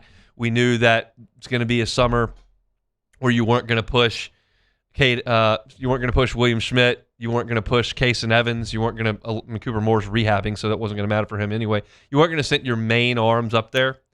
But you got some work for some of your pitching, and you got your transfers a full summer of at-bats. So those guys will take some time off here in the next couple of weeks, and they'll come in and roll at LSU in early August, and they won't start for a little bit until the back end of September and early October. But baseball season never really stops. These guys play a lot all year round. You need to let your body recoup from football a little bit. In baseball, there's some of that, but there's also wanting to get some swings, and these guys look pretty good in the summer. So that's a look. I'll have a story up on all this on LouisianaSports.net coming up on Saturday morning that you can check out. That's been read really well. I guess I should stop being surprised at how much LSU baseball fans care about content, but to see the numbers when we post one of these updates is really interesting. That people really care. It's summer baseball stats. Guys you've never seen play baseball with a wooden bat on an island in Manhattan in Massachusetts, but people love it. So we'll keep bringing it. It'll be up there on Saturday morning at LouisianaSports.net. Our Friday show is brought to you by Corks Cajun Fried Fish and Shrimp. You can check out the menu at corksfishandshrimp.com. If you've got catering needs, Corks loves to do catering. They're happy to help you with that. If you've got a birthday party coming up, got a family reunion, if you've got a retirement party, or you're just feeding the office on a Friday, Corks can do it. Jumbo Gulf shrimp, clean, crispy fried catfish, shoestring fries, honey butter rolls, beignet bites. It's all there. It's all on the menu. Check it out online at corksfishandshrimp.com. They're happy to help you with those bulk orders. All right, when we come back, we spent 4 days in Tampa, and there are some things that were said regarding LSU that LSU fans took exception to. I didn't cover them in depth at times because I didn't find them to be overly important, but I want to comment on them today. So we'll do kind of a grab bag of reactions from SEC Media Days regarding LSU. We'll do that when we come back. The Hunt Palmer Show. First American Bank and Trust, FABT.com, FABT.com. First American Bank and Trust, 25 locations throughout Southeast Louisiana. Make them your local banking option. If you need a commercial loan, First American Bank and Trust. If you need a personal loan, First American Bank and Trust. Why? Because they're local. The people making the decisions on your loan are local. When you call First American Bank and Trust, you don't get a call center in Chicago. Nobody in Miami is picking up. It's someone in Southeast Louisiana. It's somebody that you see day to day. It's somebody that has kids that go to school with your kids. That's the difference of First American Bank and Trust. And when you hear community bank, when you hear local bank, you may think small. It's not small. 25 locations. They've got the resources for your commercial loan or your personal loan. Check them out online or stop in one of those locations today. It's First American Bank and Trust. I've been in banking for over 35 years. I usually start about 7:30 in the morning, and I usually leave somewhere around 5, or if customers need me to meet them at their house or their business places, I don't mind going after hours. I have done churches, subdivisions, retail centers, hospitals, and nursing homes. And that's why we chose to live in this community, because of the values First American Bank has, that I can serve my community and my customers. Hi, I'm Mitchell Meredith. At Locke Meredith, Sean Fagan and Associates, we know each case and client are unique, and that no two cases are the same. But one thing remains constant, and that is our passion to help our clients. After an accident, we know your life has changed, which is why we passionately fight to make you and your family whole. Remember, whether you hire us at all, give us a call at 272-5555. We're here to serve you. At Relief Windows, we're more than windows. We're windows, doors, hardy plank, and vinyl siding. But our number one product's always customer satisfaction. Come visit us at reliefwindows.com. By the way, we do shutters too. Bayou Ford is taking $13,000 off MSRP on the new 2026 Ford F-150 trucks. Plus the complimentary 7-year powertrain warranty that comes with all new Bayou Automotive vehicles. If you need sales or service, the crew at Bayou Automotive is going to do right by you.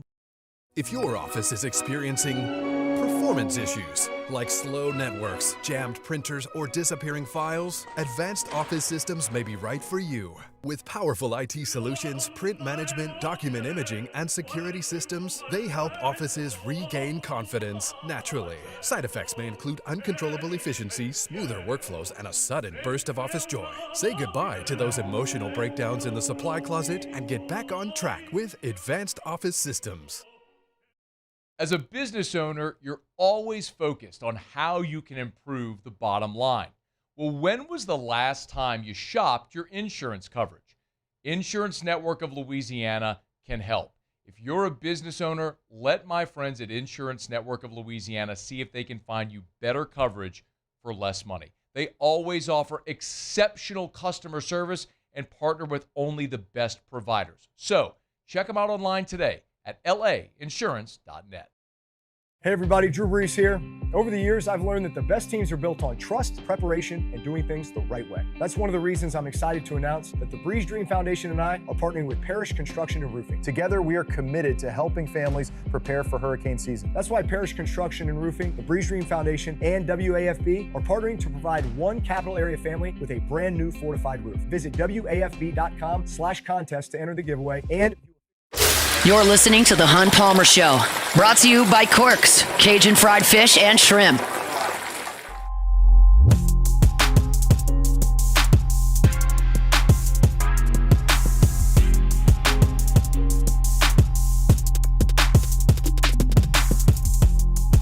All right, about 30 minutes left here. Friday edition of The Hunt Palmer Show, brought to you by Corks, Cajun fried fish and shrimp. Just going to hit a couple of SEC Media Days talking points regarding LSU. And I'll start with this preface. I don't take a lot of stuff on the internet seriously. There are plenty of people that do, that take their opportunity on Twitter to take up arms for their program. It's not an LSU thing. It's not an Ole Miss thing. It's not a Tennessee thing. It's not an Ohio State thing. It's just what some fans want to do. And if you say something that might shed negative light on somebody else's program, that person is likely to just come up and just get mad, and I'm going to take it to you on the internet. And I'm just not wired like that. I think the internet is for news and jokes. I don't think it's for fighting. And I just don't get the people that want to get on the internet and fight. But they do, and it's the internet, and people like to do that. It's just not going to be my lane. I'm not going to do it on my Twitter. I'm not going to do it on my radio show. Just not. It's just not how I'm wired. And that's probably why I feel the way I do about some of these quotes that came out and why other people feel the way that they do. Now, I talked about this briefly, I believe it was Monday when Tennessee made their rounds. When Josh Heupel was asked about things cooling off between Lane Kiffin and Tennessee, and the focus kind of being on Lane Kiffin go back to Oxford, but not the Knoxville trip that comes in November.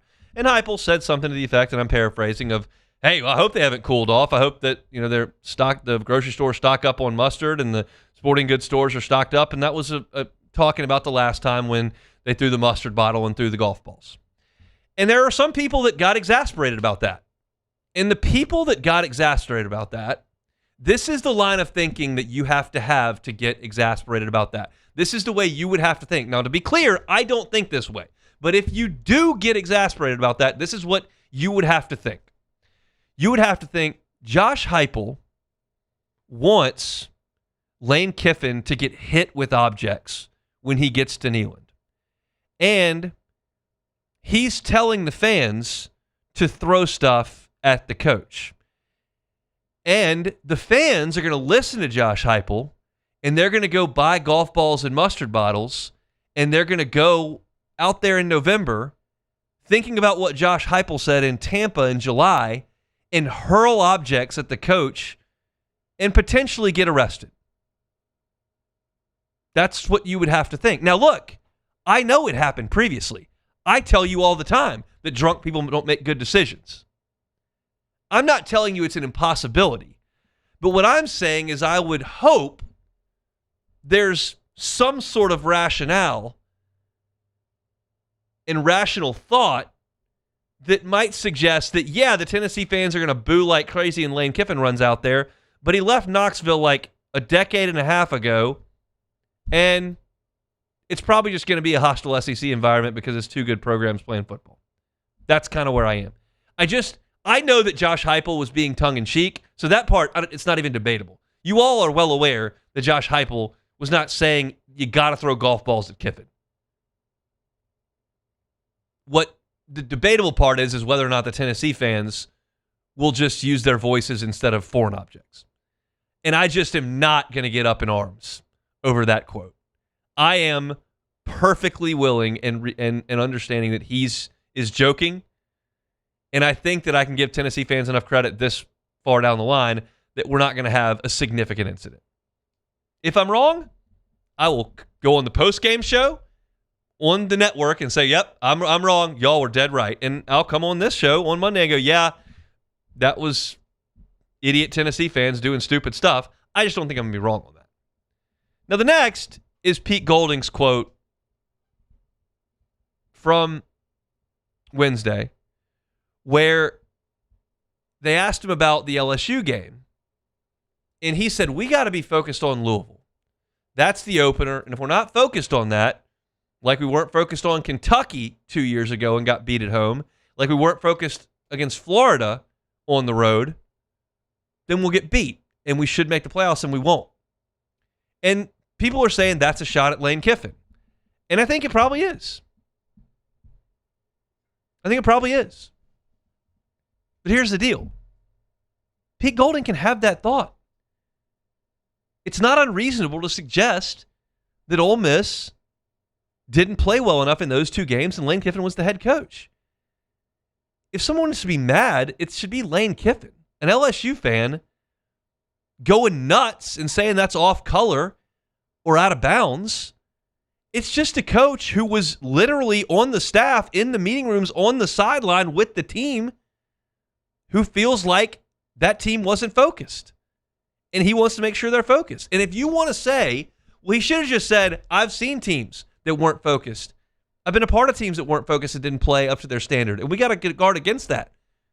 Fine. Like, I understand that you can be a little bit more PC about it, but it's not completely out of bounds. I don't think Lane Kiffin is under the impression that his team was locked in or played really well when they lost to a Kentucky team that went 1-7 in Oxford. Like, this is common knowledge. I just don't feel like this is some sort of out of bounds comment by Pete Golding. Ole Miss had a bunch of NFL dudes on their team in 2024. They lost to Kentucky at home and Florida, who probably should have fired their coach then. Those are games they probably shouldn't have lost. The head coach probably bears some responsibility for that. Now, the defensive coordinator does too. And he didn't say the defense was immune. He said the team wasn't ready to play. He was part of the staff. So, yeah, maybe it is like a barb at the way Lane Kiffin had those guys ready to go. But he was part of the staff. I just don't think that's a ridiculous thing to say. There are times where people say ridiculous things. I don't think this was it. And the last one was the question that was asked to Lane Kiffin that talked about, quote-unquote, diversity and essentially said, do you feel like you would have gotten better players in Oxford if there was more diversity? Is basically what he said. And it was a very, very prepared question well in advance that was attempting to get Lane Kiffin to be defensive. And that's perfectly fine. That's what the setting's for. I wasn't going to ask that question, but that's what the setting is for. And Lane had to know that was coming. And it's when we got the you're all going to die, and Lane Kiffin and my dad and Hulk Hogan weren't going to die, and it was a weird wandering answer. But the question was inbounds. It was rooted in deception, and it was trying to get Lane Kiffin to say something noteworthy. But that's kind of the point of the event. And I think we can all look at Lane Kiffin's situation and suggest he feels the conditions, the environment at LSU are favorable to that of Ole Miss to win big. That's in-state talent, that's financial ability, that's program tradition, that's size of your stadium. That's everything. Everything that goes into it, he thinks LSU is superior to Ole Miss. And if you want to put in the fact that he took some questions, however you want to talk about it, about the racial history of Ole Miss, that may be something he considered, maybe not. You want to talk about whether or not it was inbounds or out of bounds for him to say that in the very Vanity Fair article? I didn't think the Vanity Fair article was a good idea. But it was a reasonable question and one that Lane had to know was coming. And I just think, as he kind of said in other settings, he went off on that weird Hulk Hogan thing in the big room and whatever. But in other settings, he essentially said, I made a job change. And that's kind of what he said in that setting too. He just went off on a different path. But that, to me, is an acceptable answer because it happens all the time. I just made a job change. I felt this was better. And he didn't want to upset Ole Miss people.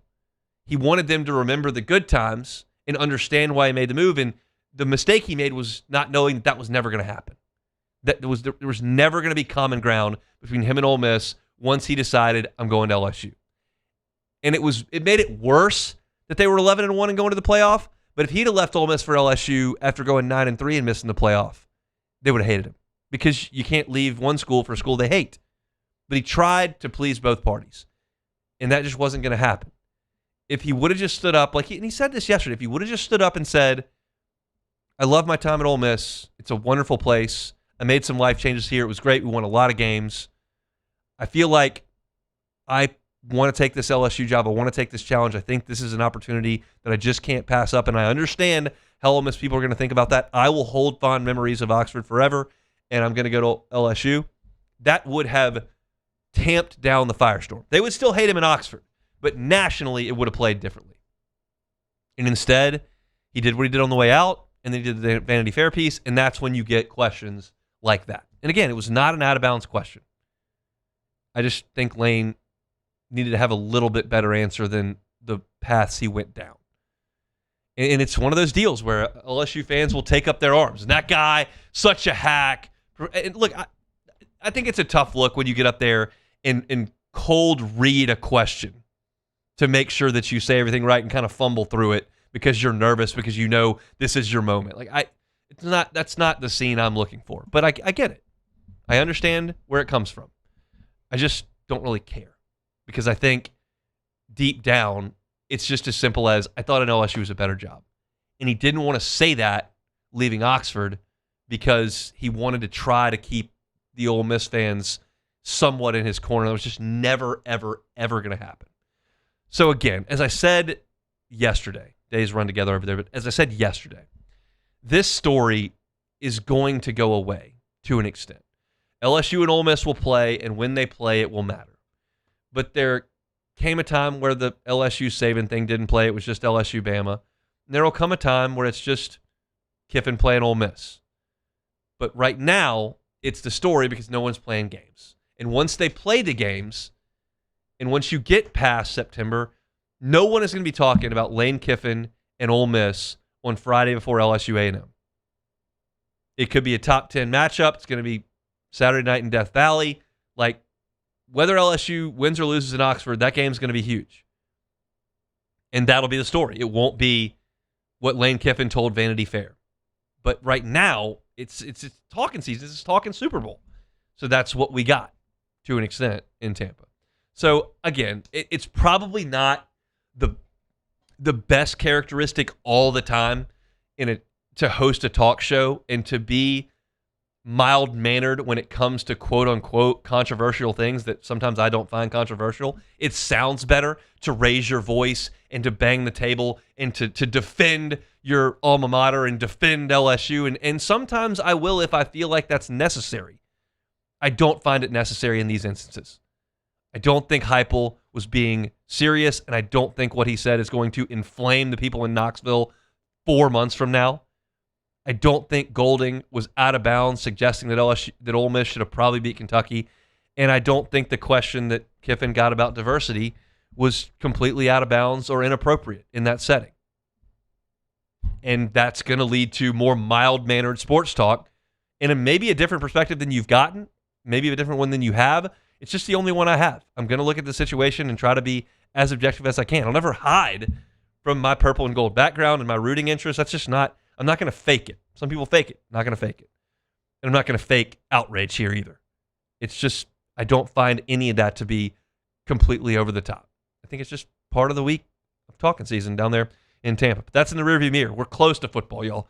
The Saints getting after it in 4 days. LSU's about a week behind them, and we'll be off and running about practice reports and all that instead of questions in a ballroom in Tampa. Close out the show next. The Hunt Palmer Show. Fabry Chevrolet GMC. Online at FabryChevrolet.com. FabryChevrolet.com. Speaking of FabryChevrolet.com, go there. Want a new vehicle? They got them. The entire inventory is online. Want a pre-owned vehicle? They got them. The entire inventory is online. If you're looking for that pre-owned vehicle, you just know what make and model you want, not sure about the cost, jump in there first and just sort by make and model and see what they've got. If cost is the primary concern and you just want to see what you can get for your budget, well, sort by cost, and they'll give you every option that you got there. Maybe mileage is important to you. You want to make sure that it's one of the newer cars, but doesn't have to have 0 miles on it. Well, you can sort by that as well. Maybe a couple of those are important to you, and you can filter all that way, and then you can see what's on the lot that makes sense for you, whether it's a Chevy Silverado on the truck side, maybe a Yukon Denali on the SUV side. They've got Tahoes as well, all there on Highway 61 in St. Francisville, but you can start your buying experience like we often do at FabryChevrolet.com. Check them out online. Check them out on Highway 61 in St. Francisville. It's Fabry Chevrolet GMC. Hey everybody, Drew Brees here. Over the years, I've learned that the best teams are built on trust, preparation, and doing things the right way. That's one of the reasons I'm excited to announce that the Breeze Dream Foundation and I are partnering with Parish Construction and Roofing. Together, we are committed to helping families prepare for hurricane season. That's why Parish Construction and Roofing, the Breeze Dream Foundation, and WAFB are partnering to provide one capital area family with a brand new fortified roof. Visit WAFB.com/contest to enter the giveaway and view official rules and eligibility requirements. Because stronger homes build stronger communities. Raising Cane's is honoring Chuck Norris on National Chicken Finger Day. For every box combo sold on July 27th, Cane's is donating $1 to Chuck's Foundation, Kickstart Kids.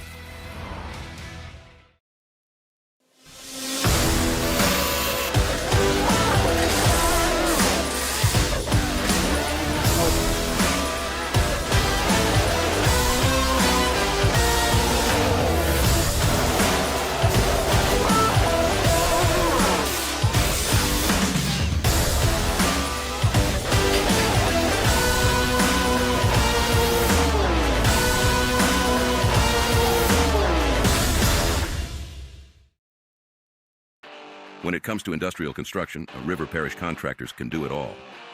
Mechanical, structural, custom fabrication, specialized welding, and turnaround services. Strategically located in between Baton Rouge and New Orleans, we have the local team with the experience and commitment to safety to manage the most complex industrial projects. Period. Here's the deal. Partnering with us means your project is delivered on time, on budget, and most important, safely.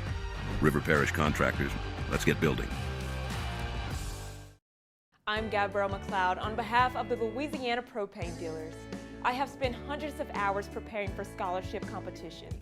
That preparation paid off when I won the Fitness and Talent Awards along with the title of Miss Louisiana. The Louisiana Propane Dealers are also pretty talented and want you to be prepared for when the power goes out. Visit LouisianaPropane.com to find out about propane generators and other safety tips. Louisiana Propane, it truly is the fuel for our future. After a decade of working in private duty nursing, I know how hard it can be to find compassionate care for the ones that you love the most. So I started Decision Critical, a premier concierge nursing agency, so we can take care of you wherever you are.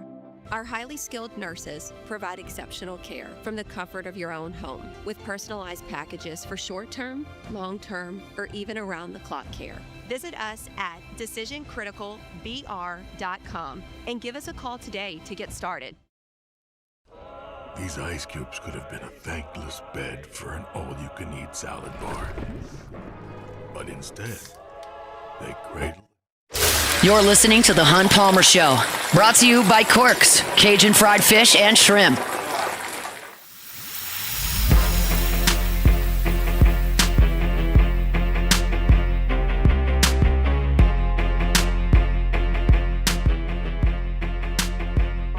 Wrapping up the week here. Been a fun one. Look forward to it every year. As I said before we took off for Tampa, I fully admit that the week at SEC Media Days is probably a bigger deal to us professionally than it is to you from a content perspective. I certainly hope you enjoyed all the content that we brought you, the player interviews. Matt had all 3 LSU representatives yesterday on his show. Hester was able, and Flynn was able to get Witt.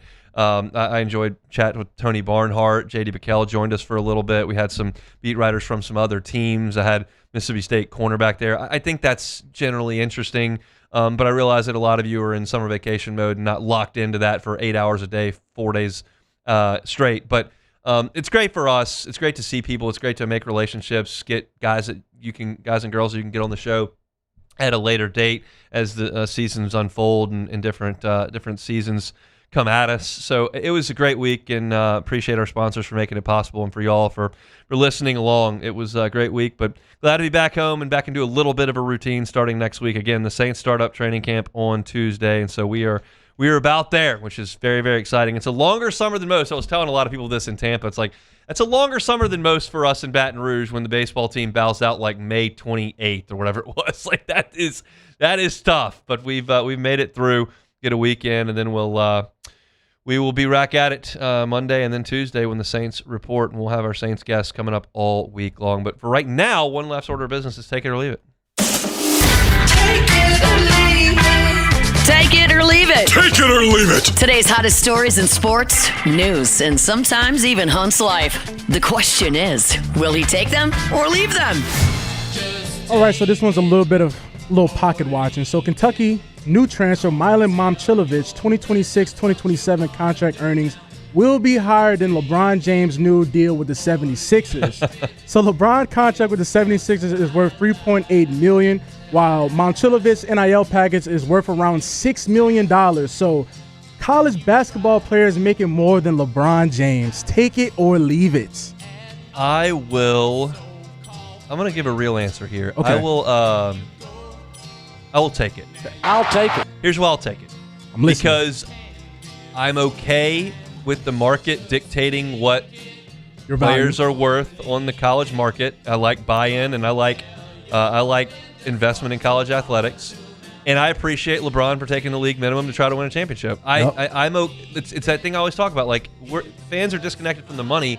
It benefits the fan if the player takes less money. Yep. And so I'm okay with that. If LeBron wants to win a championship and finds a spot that he can do it and wants to take a lot less money, I think he'll be okay financially. I like it.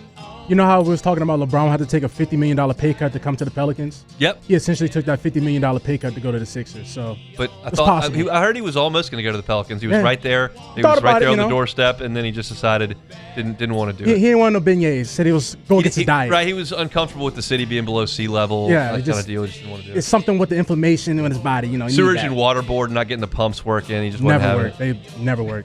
I don't. They never. Okay, so we're seeing collabs we've never seen before. So this August, Cheez-Its is teaming up with Coors Light to launch a limited edition Cheez-Its and Coors Light beer flavored cracker, bringing the flavor of a classic beer cheese spread to the snack aisle for $5 a box. The collaboration takes its inspiration from classic beer cheese, super tangy, savory type of flavors. So beer cheese Cheez-Its, take it or leave it. I'll take it. I like a good beer cheese dip, like a queso, that works. So, yeah, who knows if it's going to be any good or not, but my guess is because the cheese flavor is going to be so forward that it's probably going to be pretty good. They're getting real creative with chips these days. That's what I'm saying. You walk through the gas station, you're looking around like, what flavor is this? It's everything. They It'll be everything. got it all. Like family barbecue. It's just crazy stuff. No, that's what I was saying. We're seeing collabs we've never seen before, so you're going to like this one. You were gone, so we couldn't really do this in person. Bryson DeChambeau came out today and said he believes he would have been right there for the claret jug, and I quote, if he had not received a 2-shot penalty in the Open Championship last week at Royal Birkdale, he was punished after match officials ruled he had improved the area of his backswing by standing on and flattening some long grass after a video review. He protested the decision, even threatened to pull out of the tournament. Yes. But he played the tournament.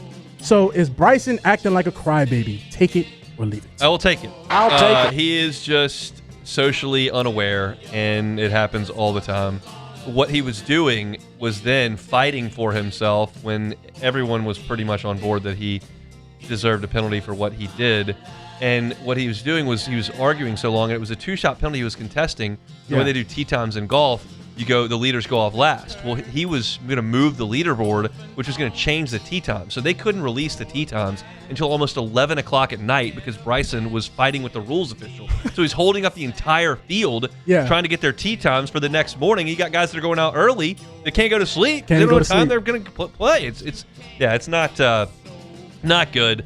And it's just par for the course. I understand frustration, but the way he reacted was predictably atrocious. And threatening to pull out of the golf tournament's utterly ridiculous. You're not the first person that's gotten a 2-shot penalty, boss. Just deal with it. Okay, I had to say that because I think that's kind of corny by him to threaten to pull out and then stay the whole tournament. If you're going to threaten, just leave. Like, don't just say you're going to leave. He's a child. He's very emotionally immature. Yeah. And that's just the way it goes. So that's it for Take It or Leave It. All right, that's it for Take It or Leave It here on this Friday, brought to you by Corks, Cajun Fried Fish and Shrimp. Busy show, fast-moving show. Started with the all-SEC teams in order of finish.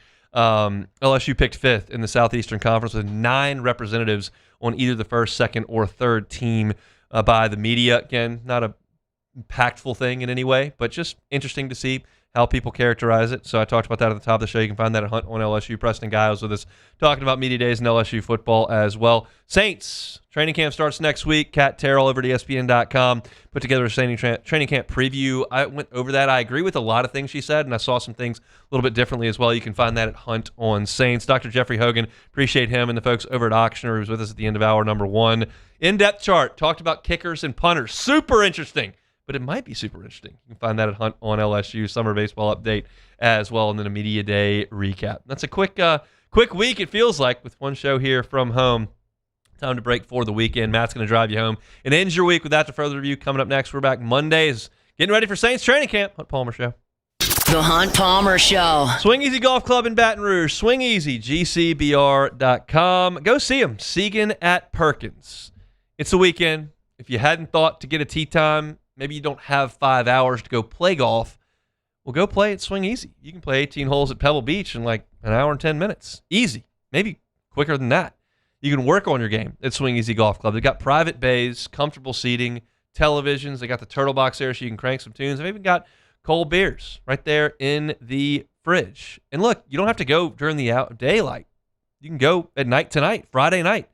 Hang out at Swing Easy. You can bring a crew, hang out by yourself, unwind.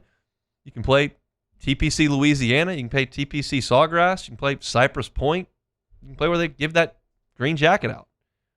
It's Swing Easy Golf Club in Baton Rouge again. They're on Segan at Perkins. You can find them online at swingeasygcbr.com. Awesome place to mix golf into your weekend. It's Swing Easy Golf Club in Baton Rouge.